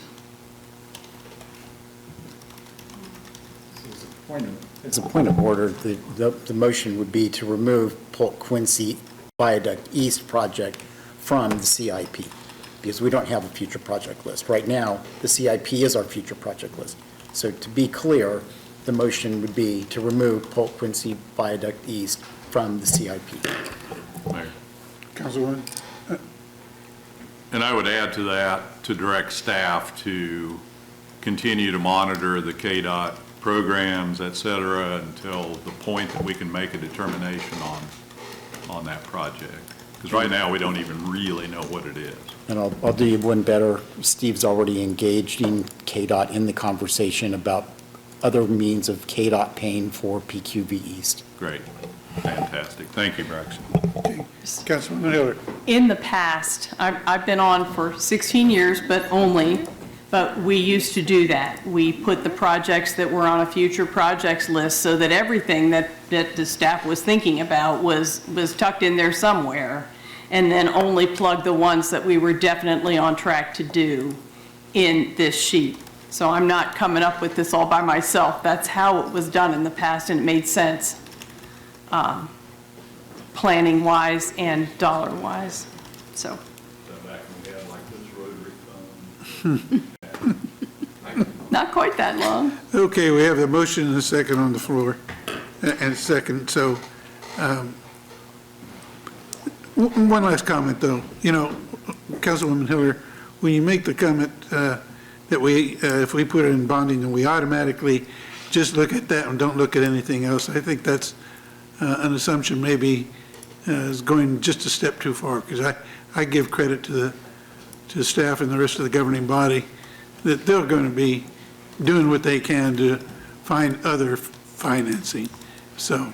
Well, city manager just said, oh, that we'll have to pay for a share. And Well- that's the concern, that's what happened before, and we didn't even try. And I was here for that, and 22 million is a lot to borrow. Another 19 on top of that, and 19 on top of that is more than this city should bear, and I think we're able to make that pitch to folks. And again, if the top-level staff says, oh, no, we're going to have to pay, and doesn't look, it won't happen. You have a governing body here in place, though, that can work with the city Trying. manager, okay? So, we have the motion and a second. Councilman Dobler? Yeah, just a quick response to that. Every major KDOT project within the city limits of Topeka has required a local match. If you go back to the I-70, 470, South 75, Yeah. the Oakland Expressway. Now granted, those were city-county sales tax, but it was still around 10% of the total project. That's the way it goes. Now, is there some magic funding that every other city in Kansas got? I doubt it. But, you know, and obviously we need to look for every dollar we can find, but we will be paying a share of any of those projects. Well, we asked you. for those too, whereas this was a federal highway mandate to us. So I see that as different. Okay, Thanks. understood. All right, we have the motion and a second, we're ready to vote. Does anybody want that motion to be repeated? I know it was added, okay. Council would like to have it repeated, please. Okay, let me get this pulled up. So the motion has been by Hiller, seconded by Dobler, to remove the Polk Quincy Viaduct East project from the CIP and direct staff to monitor KTA programs to determine the future of the project funding. Councilman Dobler? It's actually KDOT as opposed to Oh. KTA. Thank you. I'll make that. Mayor, Councilwoman Valdivia? just one more, just to re-verify then, the CIP, as Copley said, remains the future project list. No, once we take this off, it's not going to go on any other new list, mystery list. It's off, right? That's what this is for, this motion. My understanding. Just want to make sure. Thank you. Okay, ready to vote?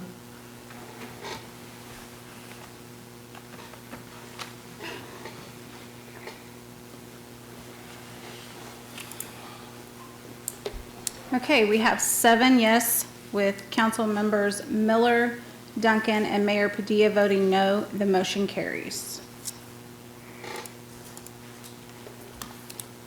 Okay. Well, we'll go on to the next recommendation from Councilwoman Miller. Southeast 29th, the KTA interchange scheduled for 2032. Again, my recommendation was to take it off this cash list, but put it on a future projects list with also some discussion that it's apparently being looked at right now and the possibilities of it being funded as an economic development project rather than simply a traffic project seemed possible. Deputy Mayor. As I understand it, we've already invested money into this and are trying to work it out, correct? Yes, yeah. And It's not to do it, just to look for money.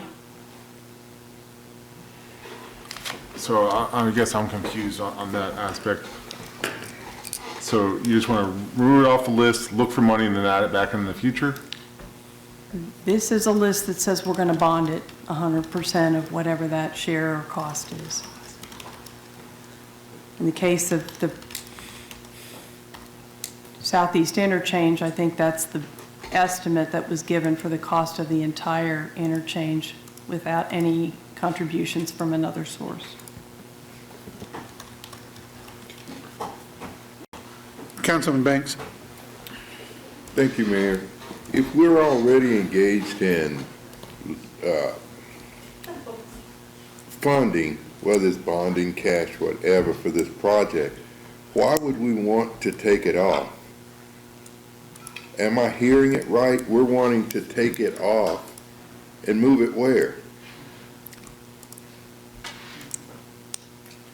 My proposal was that that the project itself, with any of these, stayed in the capital improvement plan. That was my intent. But we simply did not plan for it to be bonded, and therefore started now actively looking at other ways to get it financed. It's all for me. That's not how I'm hearing it. Maybe Well, and I'm hearing mixed discussion too. Okay. What I'm hearing is that a project that could have major impact for this city being put off for, I don't know how long. I think it's coming up in 2030. Is that correct? 2032. Okay. Well,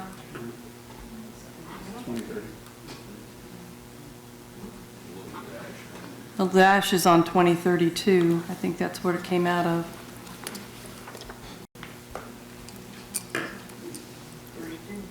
It was on for 32. So left that the same. That was my proposal, still looking at trying to do it by 2032, just not bonding it. Thank you, Mr. Mayor. Councilman Dobler. Josh, what does this spreadsheet I'm looking at mean that says bonds, City of Topeka bond schedule? So, like stated earlier, if there was a lot of confusions speaking back a month ago on what the impact of diverting where the mill levy went was. So we wanted to show the impact, okay, why did we make the decision we had? So we lowered the debt service mill from 9.717 to 7.717 because we had an $18 million fund balance. So what that schedule is if we hypothetically bonded those projects, what are the effect of the fund balances from those decisions? Now, what you're approving tonight in the CIP would be only the first 3 years, like Braxton said, and anything would be interchangeable and could identify any funding sources through years 4 through 10. And then one other thing I'd like to add is it's pretty standard that we have a bonded project in future years. I'll think of Elevation Parkway, where that was in the CIP to be bonded at $28 million, but then we never did it because we had new information as time transpired. So that's what you're looking at, is just if we bonded these projects, what does it do to us financially? So we can leave this project in the CIP in 2032 and simply identify the funding as other, correct? You could do that. You can make a motion, and as we get more information, we can narrow that down. So I would maybe make a substitute motion that we remove it from the City of Topeka bond schedule spreadsheet, but leave it in the official CIP in 2032 with funding listed as to be determined or other, or Josh's future we'll figure it out. paycheck or something, I don't know. Okay, that's your motion, sir? That's my substitute motion. Okay, is there a second to that? Sure, but I'll wait until he puts it on his board. Oh, yeah. Yes, thank you. So just for Councilman Banks, I think that leaves it in the CIP out there. It's just, and we work towards funding on it. It's just not going to be bonded at this time. It could be in the future. And that's maybe how I should have phrased it all along. I mean, when you think of that big book, there was this whole list in the front of the book of all these different funding sources that things could be funded by.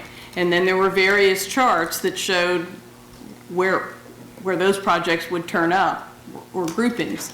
And so this one was just the ones that we tagged as bonded. It doesn't mean you have to take it out of the plan. It's just the money. Thank you for that. So you've made the motion, and there's a second. I don't see one. Councilwoman? It went away. I'm still working, sorry. Gotta give me a moment here. Okay, and a second by Councilwoman Hiller. Yep. Okay. Deputy Mayor Kelly, you did have your hand up for comment, still under discussion. I like that we have a plan what we're doing. Like having this bond schedule is our plan, doesn't mean we're gonna have to go with it.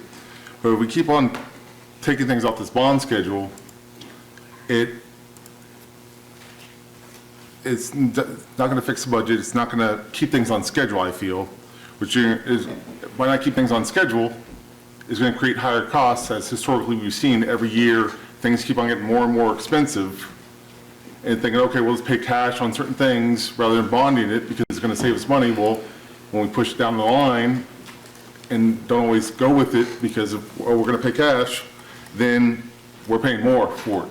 So listing this other kind of keeps it in that realm of we're not sure where it's gonna go and how it's gonna go, just as Josh put down Elevation Parkway. We had it on the CIP, we had it for a bonded issue. We as a council voted not to go forward with it. And this is where the future council can sit there and vote whether we're gonna go with something or not and how we're gonna go with it. But to kind of just put things as other kind of puts it in a no man's land where we're not sure what our plan as a city is, and it makes it harder for them to do their job. I think keeping certain things in the bonded schedule helps them plan forward in the future so we're not being last minute trying to figure out what we're going to do or how we're going to do it, or end up having to push projects back because we're not sure how it's going to be funded or if we can fund it a certain way because we've already scheduled this money in a different way. So if we start almost like eliminating the bond schedule as a CIP option, to me, it's going to create more costs rather than eliminate the costs that we're trying to, by paying cash on certain other projects. And we've switched projects from bond to cash in the past. So it's just because it's on the bond schedule doesn't mean that it's going to be guaranteed that's what we're going to do with it. To be, it allows them to do their job and do their job of the best, to be able to plan things out, and we move from there as it comes along to us. Thank you. Okay. We have the motion and a second. Are we ready to vote? Unless there's further discussion. Okay. Ready to vote? Yep.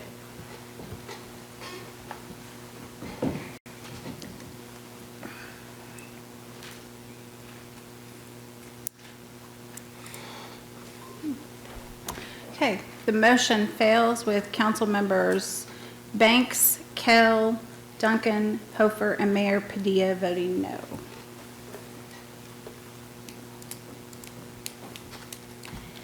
Mr. Mayor. Councilwoman Ortiz. I'm sorry. So, that vote was to keep it on the bond list, right, or remove it? To remove it. To remove it. Being on the prevailing side, I'd like to revote. Reconsider? Reconsider my vote. Motion to reconsider? Yes. Hold on. Okay. Just a second here. Motion to reconsider from Councilwoman Ortiz. Do we have a second? Is there a second? I don't believe we need a second. She just has to ask for it. I just have to ask for it and we revote. Okay. Am I correct? You're correct. Point of order, she's correct. So the motion would be to reconsider, so that will be the sole item that you're voting on at this point. If that passes, then you'll go back in and you'll re-vote on the item. And that requires 7 votes. Can I get the clerk to reread Okay. the motion just one last time then? Okay. Would the clerk reread it? So the motion is to reconsider the vote that you just took. And So that this is will- just the motion to reconsider that vote, and then we'll vote again on the motion. So this is just the motion to reconsider. Wait, point of order. State the motion again. Yeah. Councilwoman Ortiz. I don't need a motion to reconsider the vote. I just need to ask for it. Am I correct? So this vote should just be on the vote that we just did, not to reconsider, but Being on the prevailing side, I'd like to reconsider my vote. So we would just basically vote on what we just voted on. Well, I want to make sure that legal has that opinion on this, because it failed. It was a 5-5, right? Yes, but I would like to reconsider my vote. Okay. And we don't need a motion to do that, I just need to ask for it now before we can move on. Okay. Let's start to figure we just prevail, I guess. We do need a motion to reconsider, and the reconsider is on whether to reconsider the vote. Does not need a second. And it needs 7 votes to pass that. I would challenge that. I would challenge that. We've never done that. Let's get the rules. Let's just take a brief recess and look at the rules. Okay. It's 8 o'clock right now. Typically, we try to take a brief recess at 8 o'clock. So I would put us in recess for 10 minutes. Okay?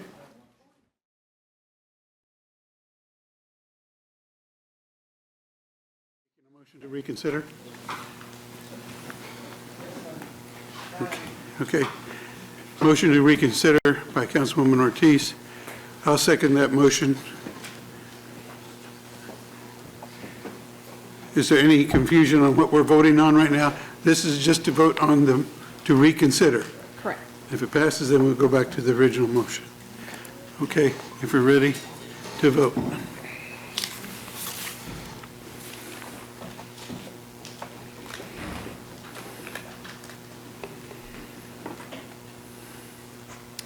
You're muted, Councilmember Valdiviacla. Sorry. There you go. Can you repeat, please? Can you repeat the big terror? Councilwoman, it shows that you're muted. We unmuted you as well. And I just unmuted you guys, so she... Okay, can you hear me now? I can now. Okay, good. Okay, we're voting now to reconsider.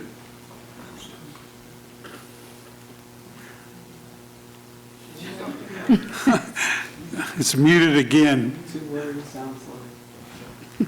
Can we state the motion one more time? Sorry, that was on my end. That was on my end. Okay, motion by Councilwoman Ortiz, second by me, to reconsider our last vote on the previous item. Okay? Which was the... To remove, to remove. It's a substitute Got it. motion to remove the Southeast 29th, but this motion is just for reconsideration of the substitute motion. Got it. Okay.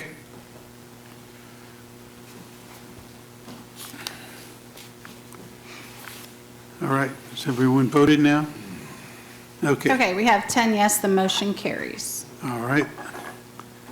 So we'll return to the original motion. Hold on, this It was made by Councilwoman Hiller. Yes.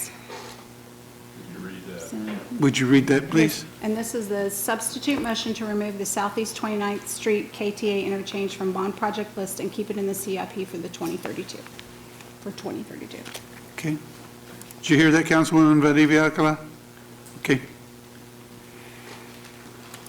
Okay, Okay, we're cleared now. We're ready to vote. okay, and I'm sorry. That was by Dobler. Let me put that back in. Dobler and Hiller. Okay. Okay.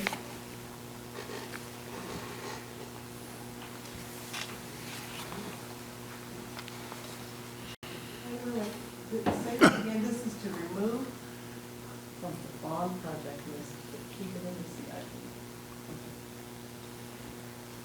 Okay, are we good? Sorry.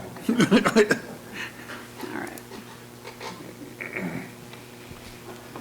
Okay, the motion fails. We have Councilmember Ortiz, Banks, Kell, Duncan, Hofer, and Padilla voting no. Okay.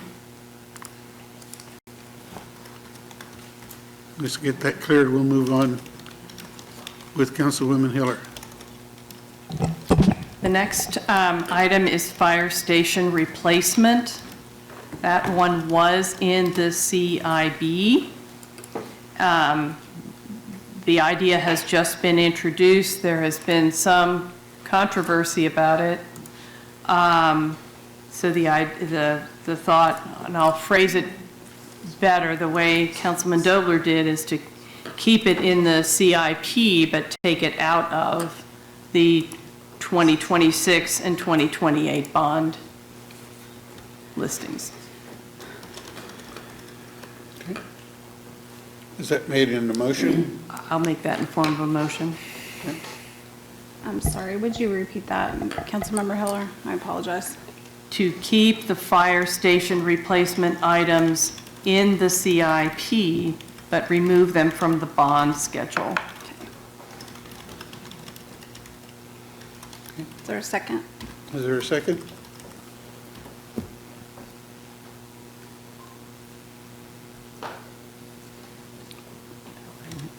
You've got us reversed again because I didn't punch it in. But As a second by Councilman Miller. And again, the thought on that was that that's a new idea. There's been some controversy about it, and there have been a couple of alternate sources of funding them if they advance that have been proposed. So. Councilman Ortiz. Well, I can appreciate what you're trying to do, but I can't support it because this has not been a new ideal. This has been an ideal since I got on this board since 2005. That's how long it's been. And I get it, but we've got to figure it out. We've got to figure it out. And so I can't support this. We had property that was given to us at 6th and Fairlawn area that we let slip right on out of our hands. We done that. And now we've bought property after that property slipped out of our hands. And we've bought property in that same area. We've got to figure it out, and we've got to get moving on it. We've got areas that don't have a fire station, and that pulls from the areas that do. That shortens our time, our response time. So I can't support this. Thank you, Mr. Mayor. Further discussion or questions? Repeat the motion, please. Okay, the motion was made by Hiller, seconded by Miller. The motion is to remove the fire station replacement from the bond list, but keep it in the CIP. Okay. Ready to vote?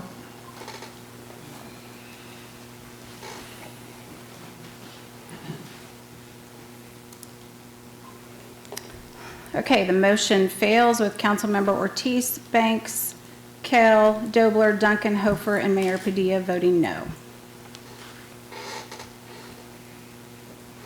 Okay. Move on to the next item. Councilwoman Hiller. The next item that's in there is the heavy-duty fleet garage, which was in for $8 million. I'm looking at the blank sheet for 2028. When I conferred with staff, it was that was a placeholder, that we weren't sure when or whether we would move it.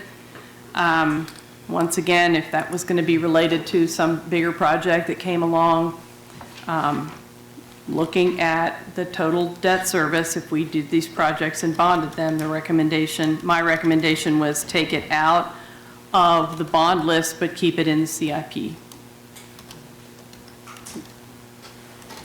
Councilwoman Ortiz. Thank you, Mr. Mayor. Can somebody explain to me about the fleet? What are we doing? I know we've moved fleet because we had to. Are we leasing that? Are we going to lease it? How long are we going to be there? Are we still looking for a new building? We've had different sites that didn't follow through. Where are we at on our fleet situation? Okay, so I'll take this one, Mayor. We are very much nearing the complete final construction of our light-duty fleet garage. We purchased that in fee, and we plan to have that be our forever home. So our light-duty will be in the new garage right there at Mainline. What this project is a placeholder for a future fleet garage for our heavy-duty, for basically our big graders and the other things that dump trucks that we need for our street maintenance operations. There have been times in the 20-plus years that I've been around here that there's been talk about redevelopment and of the riverfront, and that if that were to happen, the prime location to get it started would be for the city to move out of its buildings and to allow a developer or to sell to a developer for redevelopment of that. So this is truly just a placeholder. Staff would have no problem with this being removed completely from the CIP, because we have no plans and no funding identified for a future home for our fleet garage, for our big trucks that we need for street maintenance. Councilwoman Ortiz? If I can continue, Braxton, at one time, this was brought up, so were we looking at it then because we needed to move our light fleet, and so we were just looking at the big picture to move both of them, or? Yes, ma'am. We probably looked at 10 different properties and configurations, and certainly one of the things that we were looking at, that property on 6th Street where the old Valleys was to acquire that and build light-duty fleet now, and then if and when we needed to move heavy-duty fleet, we could do that because we'd have suitable property. Well, at Mainline, there is additional property available. If we needed to move the heavy-duty, to put it on that same site, we would need to negotiate with the Parkers for the purchase of additional property. Okay, so that's why that was brought about then. Okay, thank you, Mr. Mayor. Question, if I may ask, the current facility that we use now for our heavy-duty fleet, what condition is it in? It's in horrible condition, just being straight up honest with you. Right? It is beyond the end of its useful life. I mean, we have to plug holes with cardboard during the winter, right? I mean, it's in horrible shape. Thank you. Okay. So, we have a motion from Councilwoman Hiller. Is there a second?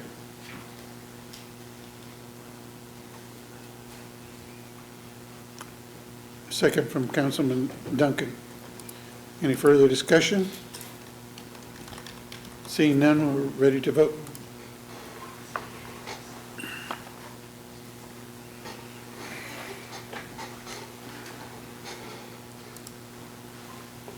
Okay, motion carries. We have 8 yes with council members Ortiz and Kell voting no. Motion carries. Okay. Councilwoman Hiller. I think I had not itemized this into 15 different motions. I will get to a motion about the 15-year bonds, but I think Councilman Dobler has a couple of project things first. Councilman Dobler? Thank you, Mayor. I would like to, this sounds crazy, but I'd like to put Pope Quincy Viaduct East back in the CIP, not this bond schedule, just the CIP with the funding listed as other, just so we can keep it on the table. I understand the Public Works Director's meeting with KDOT, and it may not be a great look if we totally pull that out. So again, this wouldn't be bond funding. This is, I think, 2030, so 4 years down the road, and the funding would just be listed as other. So I'd like to make that motion, please. Okay. Second? I'll second that motion. Okay. Further discussion, questions? Seeing none, we're ready to vote. Oh, I guess I need to I make don't the think motion. we- Yeah, Hang on. Okay, now you can second. I got you. Okay, so we have one here. Oh, okay. Okay, so, Now I'll do it. Okay. There you go. Ready? Okay. Mayor,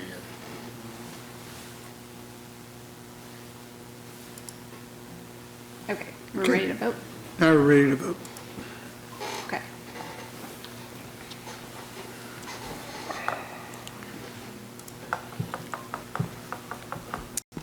motion carries. We have 10 yes. Okay. Councilman Dobler, did you have another item? Yeah, just a quick, I'd ask Councilwoman Hiller to again describe, so in the local consult, which I was not able to be at, there was discussion, KDOT supporting a project to widen I-70 from McVicker West Correct. to Urish. That's now being referred to as Pope Quincy West. Yes, I guess the current project's Pope Quincy Central, but yeah. I think so. we probably need to get that on the list. We're not going to be part of the funding. It just needs to be on our CIP, as I understand it. I don't know what the price tag is. It's similar. The issue is, of all the items that were on the KDOT list, it ranked the highest in both the, whatever those two columns are, the danger and the importance. Right. It was interesting, way outweighed the others. And so because in part, Steve is starting those conversations now, which is really great, and he needs to be able to talk about all of them together. And so by adding Pope Quincy West to the CIP with no funding attached, gets it on radar so that he's got it in our plan. All right. My motion's going to be to add Pope Quincy West, which is a project on I-70 from McVicker to Urish. The funding will be KDOT. And let's put that in 2030. There you go. And only in the CIP, obviously. It won't be in the bond schedule because we won't be bonding it. So I'll make that motion as soon as you tell me to. Okay, who's seconded that? We haven't got a second yet, I don't think. But- Okay. Okay, so we're going to add the Polk Quincy Viaduct West. Not Viaduct, just Pope Quincy Just West. Polk Quincy West, thank you. To the CIP. And that was in 2030, right? Yes. You said KDOT funding? Yes.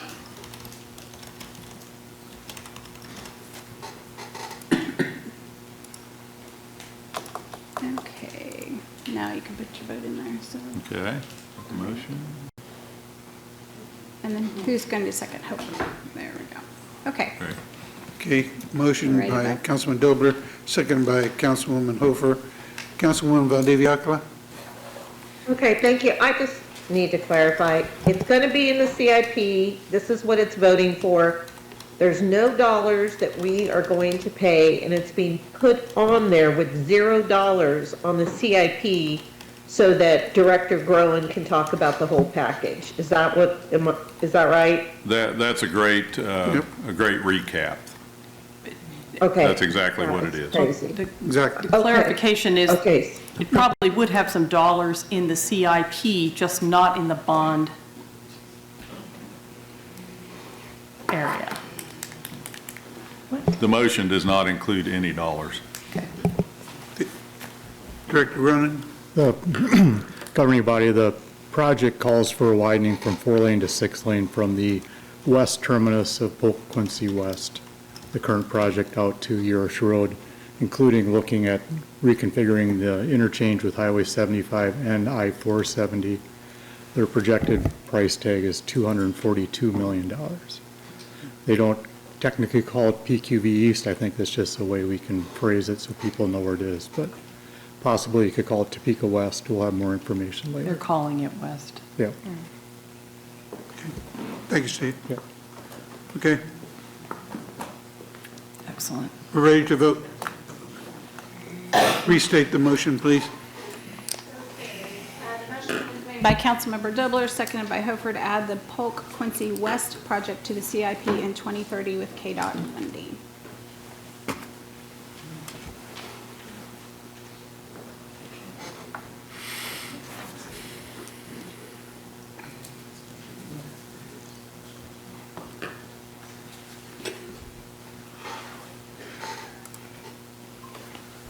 Okay, we have 10 yes, the motion carries.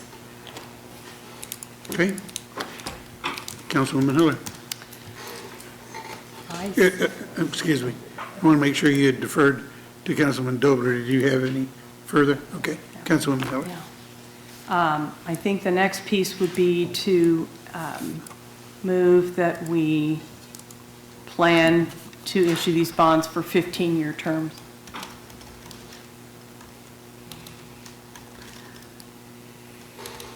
Councilwoman Valdivia-Acala, I have you up on the screen. That may need to be reset. No, Okay. no reset.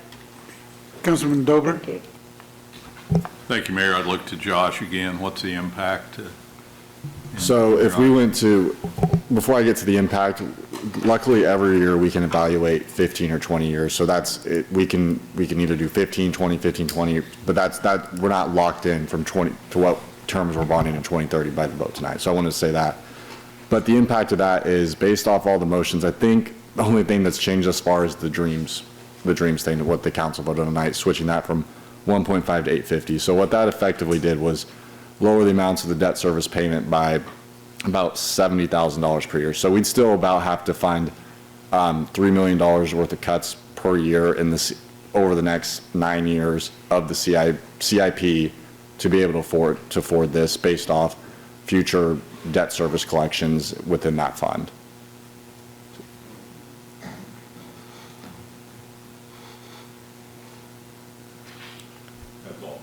Okay. So you want to restate?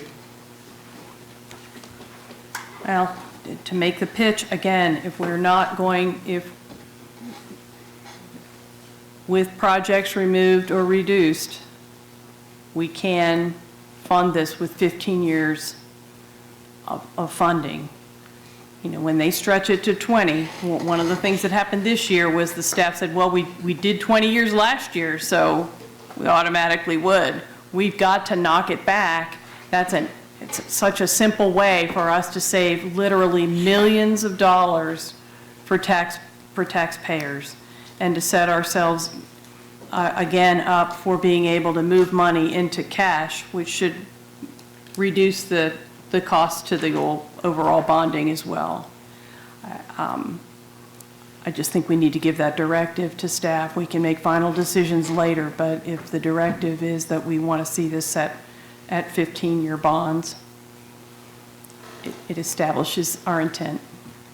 Deputy Mayor? So let me ask Josh or the city manager, by doing that, will we have to push projects back 2 or 3 years each project? So we could either cut or you could do push. Since there's so many projects, the math works out to different options, but you would have to do less in a time horizon than what we currently have planned.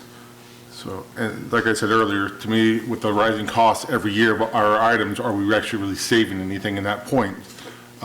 Usually I'm all about, hey, let's find a way, but right now with our budget constraints, it's gonna, in the long run, possibly cost us a heck of a lot more than it does by not, cutting it by 5 years may make a project that gets pushed on the end of that line to a much higher price to do that project.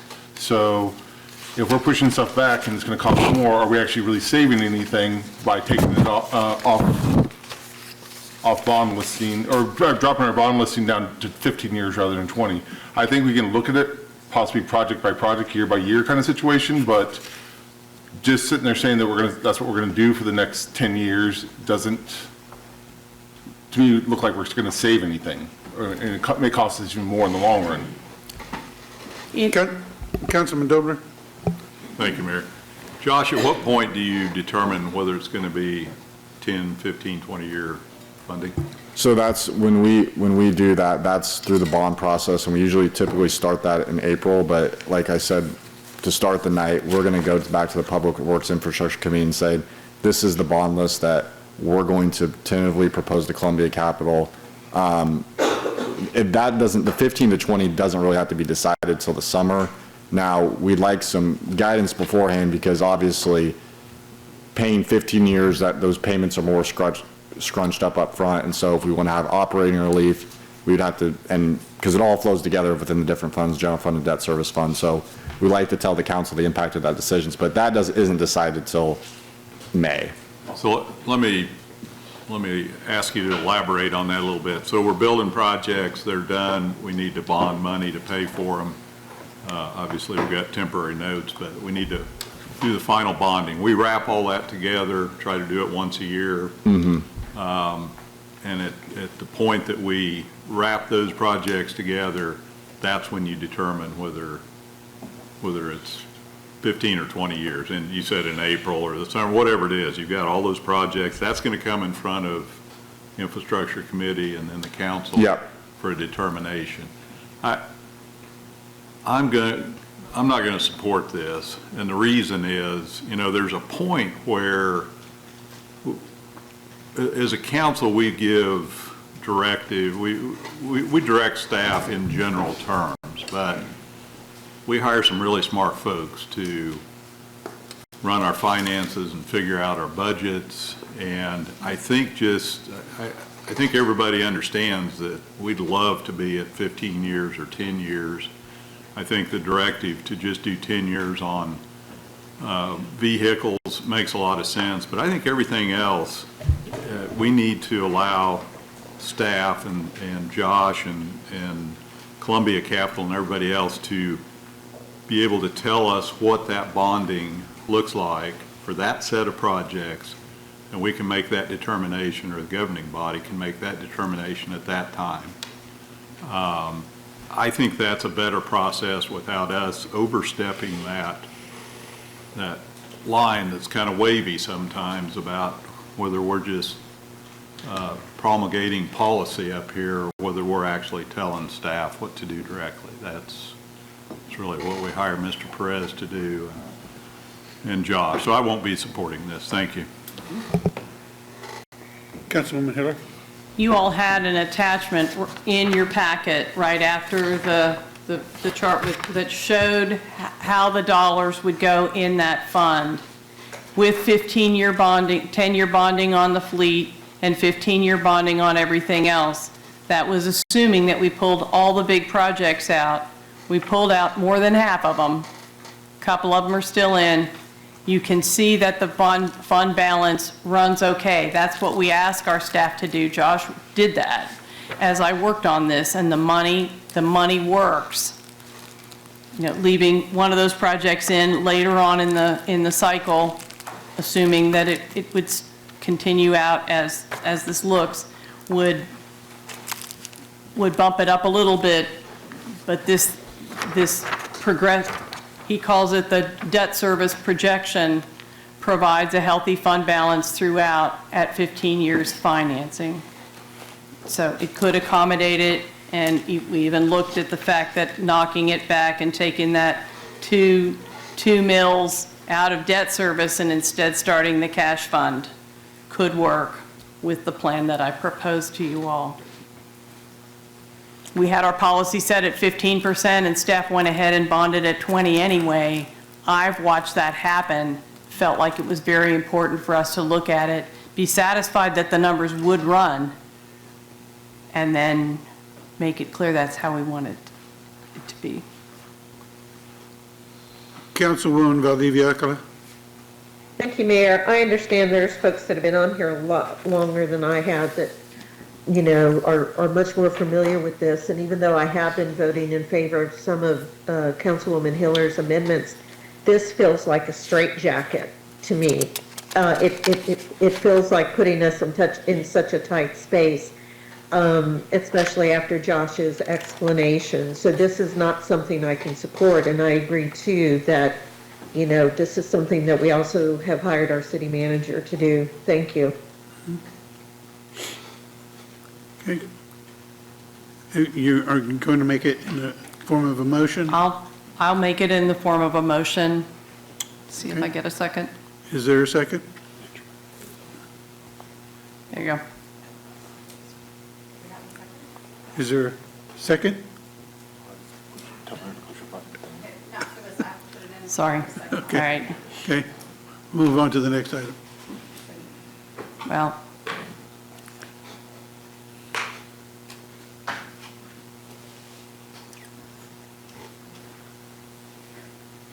Councilwoman?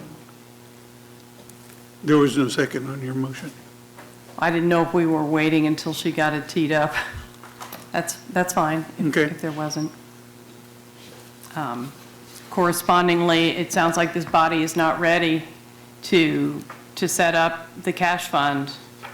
These numbers would work, would let us do that starting in 2027 or before, if this body wanted to challenge the city manager to start figuring out how to handle our shortfall in 2026. Just know that he keeps leaning on us to make the decisions. We have to do, somebody has to do it to get this financing under control. Thank you. Councilwoman, is that the last of your list?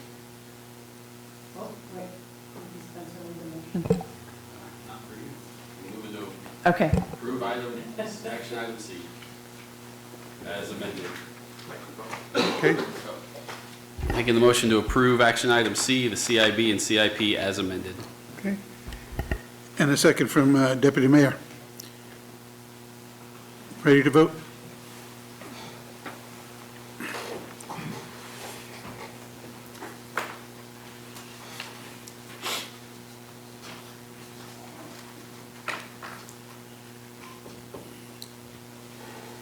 Okay, we have 9 yes, the motion carries with Councilmember Hiller voting no. Okay, thank you. Thank you for the discussion. It gets to be a windy road that we travel, but thank you for your patience as well. Move on to action item 5D. Madam Clerk. D is a resolution and notice of intent introduced by City Manager Dr. Robert Perez, declaring the necessity to repair, alter, reconstruct, enlarge, or improve the city's water pollution, and/or stormwater utility system through improvement projects authorized by resolution, and providing notice of intention, authorizing the issuance of revenue bonds in the manner required by KSA 10-1201 at SEEK. Mr. City Manager. Thank you, Mayor, members of the governing body. Josh McInerney, Budget and Finance Division Director, will lead us through this item. Thank you, City Manager. So what tonight is before you is just strictly a notice of intent of the possibility to issue revenue bonds for the lead service line replacement project. Now, this doesn't actually indicate any bond sale. It's according to state statute, we have to issue a notice in the paper anytime we could potentially revenue bond a project. Now, this was what is, ironically, the CIP you just approved. This project wasn't in it. This was part of the 2025 CIP. So this has already been before the Public Works and Infrastructure Committee in October of 2024, and it's been approved by the council already, just as a matter of disclosure. But this is just issuing a notice of intent per state statute. Thank you, Josh. Any question? Councilwoman Hiller. Thank you, Mayor. I thought we had a grant. No, this is part of, I don't know that to be a fact. I defer to utilities, but this is the state revolving loan project. So this isn't for the service lines? I believe I can clarify. The grant was awarded to the planning department, and that was for lead remediation inside homes. So the action in front of you tonight is for the requirements under the lead service line, under the lead and copper rule improvements, to be able to eliminate the lead service lines, city lines, and private lines. Two different things.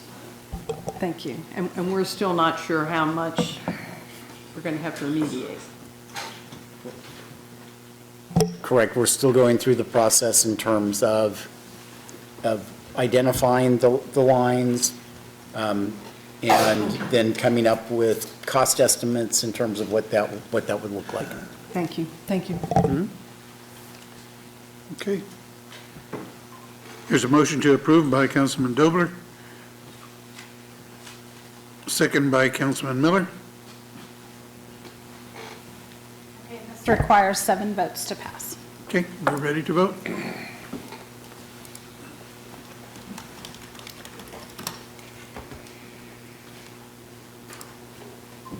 Okay, we have 10 yes, the motion carries. Thank you. That completes our action items. We'll move on to public comment. We have two citizens signed up. Ms. Sandra Lassiter.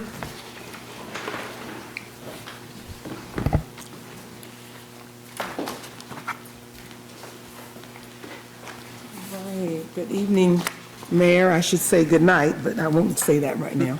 And City Council. My name is Sandra, and my name means helper of mankind. That's what I do. I'm an advocate for anybody that wants to do what's right, and even if they're wrong, we want to try to give them some love and support. And I'm a lightning rod for truth and righteousness. A settlement can be seen as prudent, and this was stated by Mr. Bill Fyander. I appreciated the article that was in the paper. It's a prudent means of saving the taxpayers' monies. So he revisited the case and talked about the female officers who received approximately $400,000 in their settlement, and then $900,000 in attorney fees that they're expecting, of course, the city to pay. As I looked at that total, I'm not a person who's envious or jealous of anybody prospering. Be blessed, you got a job and you get paid, that's a blessing. But I am concerned because I see these persons have a salary, they received a promotion, and then also they got the monies for the settlement. Wonderful. I do think that if we look at how to resolve cases and claims without making people file a lawsuit would be the most prudent way of doing things. So we could have a citizens review team and impartial mediation team, however we can resolve claims and settlements. You will be receiving in your inbox a claim for the Lowry case, and I think you're very familiar with that. You had a group gather the other night. I thought something was very telling to me, and that is I was revisiting some history, and I looked at Queen Marie Antoinette of France, and the people came and told her, there is no bread. And she said, well, okay, let them eat cake. And that's because she was disconnected from her people, her population, her community. And I pray that we have a city council and a manager and other persons in administration that will be connected with the community. Also, and I see our interim city attorney is not here tonight, I will plan to be back in touch with him as well as our assistant city manager, Mr. Braxton. I called and left a message for the city attorney. He's not returned my calls because I wanted to have a meeting with him along with some other seniors and just have some questions about some legal matters. I'm a person who really likes to address people in person, not necessarily by email or text. And I understand that we have 9 other attorneys in this city. So I would hope that our interim city attorney could at least meet with me and some of those seniors and answer some of our questions, because if we have 9 other attorneys, I hope that somebody would be intelligent enough, would have the integrity, would have the respect to sit down with some of our citizens. I hope that we could not yield to foolery and foolishness because it's unnecessary. We are advocates in this city, and we're very concerned about how all citizens are treated. And so if we don't have any bread, we probably won't have any cake. We're not a monarchy. We don't need a king. We need persons who respect democracy and respect all citizens. Thank you for your time. Thank you. Mr. Henry McClure.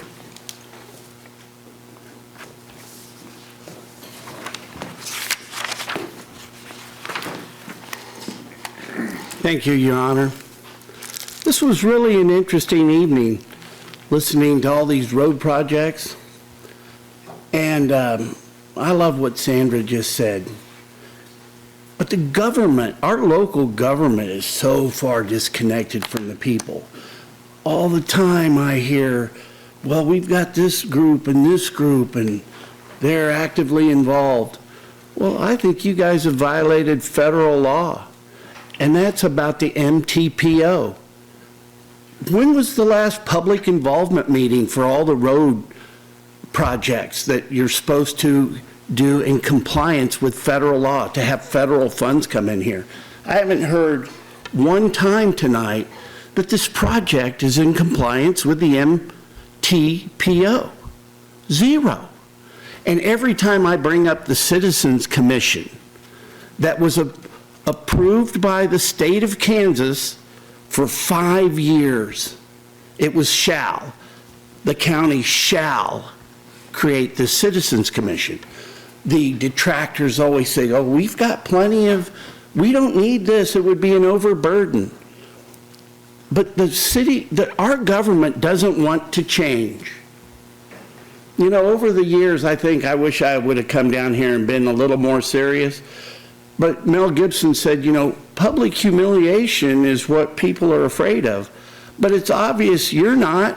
You bought a hotel, and look at some of the shenanigans that go on in the board meetings of Go Topeka. You and your city manager were in the board meeting when you gave Cody Foster the $9.5 million for the AT&T building. Now, let's just look at this at pure real estate, because that's something I know a little bit about. Just the lease alone from Go Topeka enriched Cody Foster about $4.7 million, putting a capitalization rate of about 6%, which is fair when you figure it's coming from government. But what's even more egregious is the construction allowance of $7.2 million that goes into the building. Now let's look at it right now. He only pays $3,500 in property tax for that building. So for Jetto's standpoint, that's your hotel. Jetto approved that. So the Jetto members that are in this room, and plus really there's voting members, but every one of the city council, they should be getting that voting record on behalf of the citizens. Because we want to know, and it's not just me, but we want to know that voting record, because really the board of directors of Go Topeka run this city. End of story, that's it. We don't have a say. Now, when you look at it, when you look at all the $9.5 million that went into that building, wouldn't it have been nice to have $9.5 million to cut up?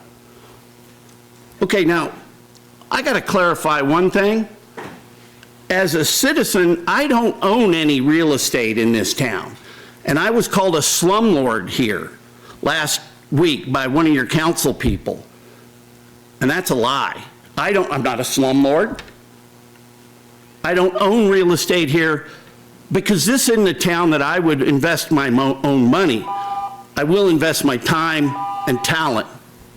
Also, congratulations on being Mayor of the Year. You're like the King Mayor. Thank you. Okay. We'll move on to announcements. Madam Clerk. Okay, there's no council meeting, of course, next week, but pursuant to Resolution 9606 and due to general election day, the Tuesday, November 4th governing body meeting has been canceled and rescheduled to Wednesday, November 5th, 2025 at 6 p.m. here in the City Council chambers. And then due to Veterans Day holiday on Tuesday, November 11th, the governing body meeting has been canceled and rescheduled to Wednesday, November 12th at 6 p.m. here in the council chambers. I'd appreciate reminders for everybody, because I'm sure somebody will get it mixed up. But thank you. City Manager? Thank you, Mr. Mayor. I just wanted to announce and invite the public to our Trunk or Treat event on Thursday, October 30th at Evergy Plaza from 5:30 to 8 p.m. Typically, our public safety departments host that, but through Monique Glade's leadership, it's just really opened it up to all city departments. And so for all the kids and everybody who wants to have a dress rehearsal on their Halloween costumes, feel free to wear them to Trunk or Treat on Thursday, October 30th at Evergy Plaza. See y'all there. Thank you. Okay. Councilwoman Hofer. Just a reminder that the second Boo at the Zoo is this coming Saturday from 9 a.m. to 3 p.m. And last Saturday, on the 18th, they had 4,800 kids go through. It was quite the crowd, and everybody had a good time. Okay. Councilman Hiller. Councilwoman Valdivia Acala.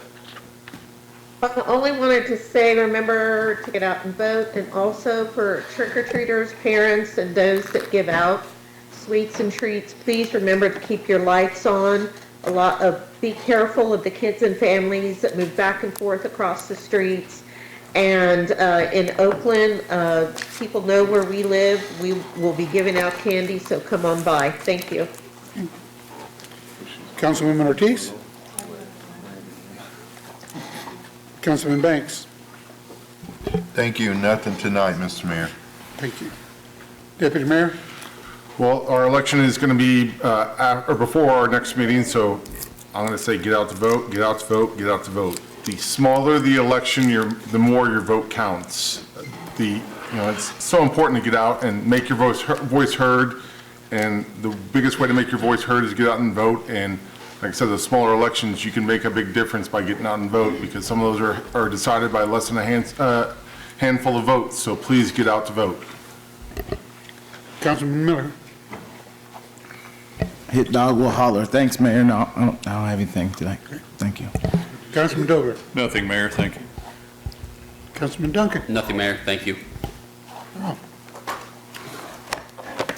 I just want to say thank you for all the discussion and the questions that were asked and the work this governing body has put into tonight for those items on the CIP. It's appreciated. There is Councilwoman Ortiz. I want to tell you congratulations on Mayor of the Year. That is an accomplishment that has never been done. Thank you.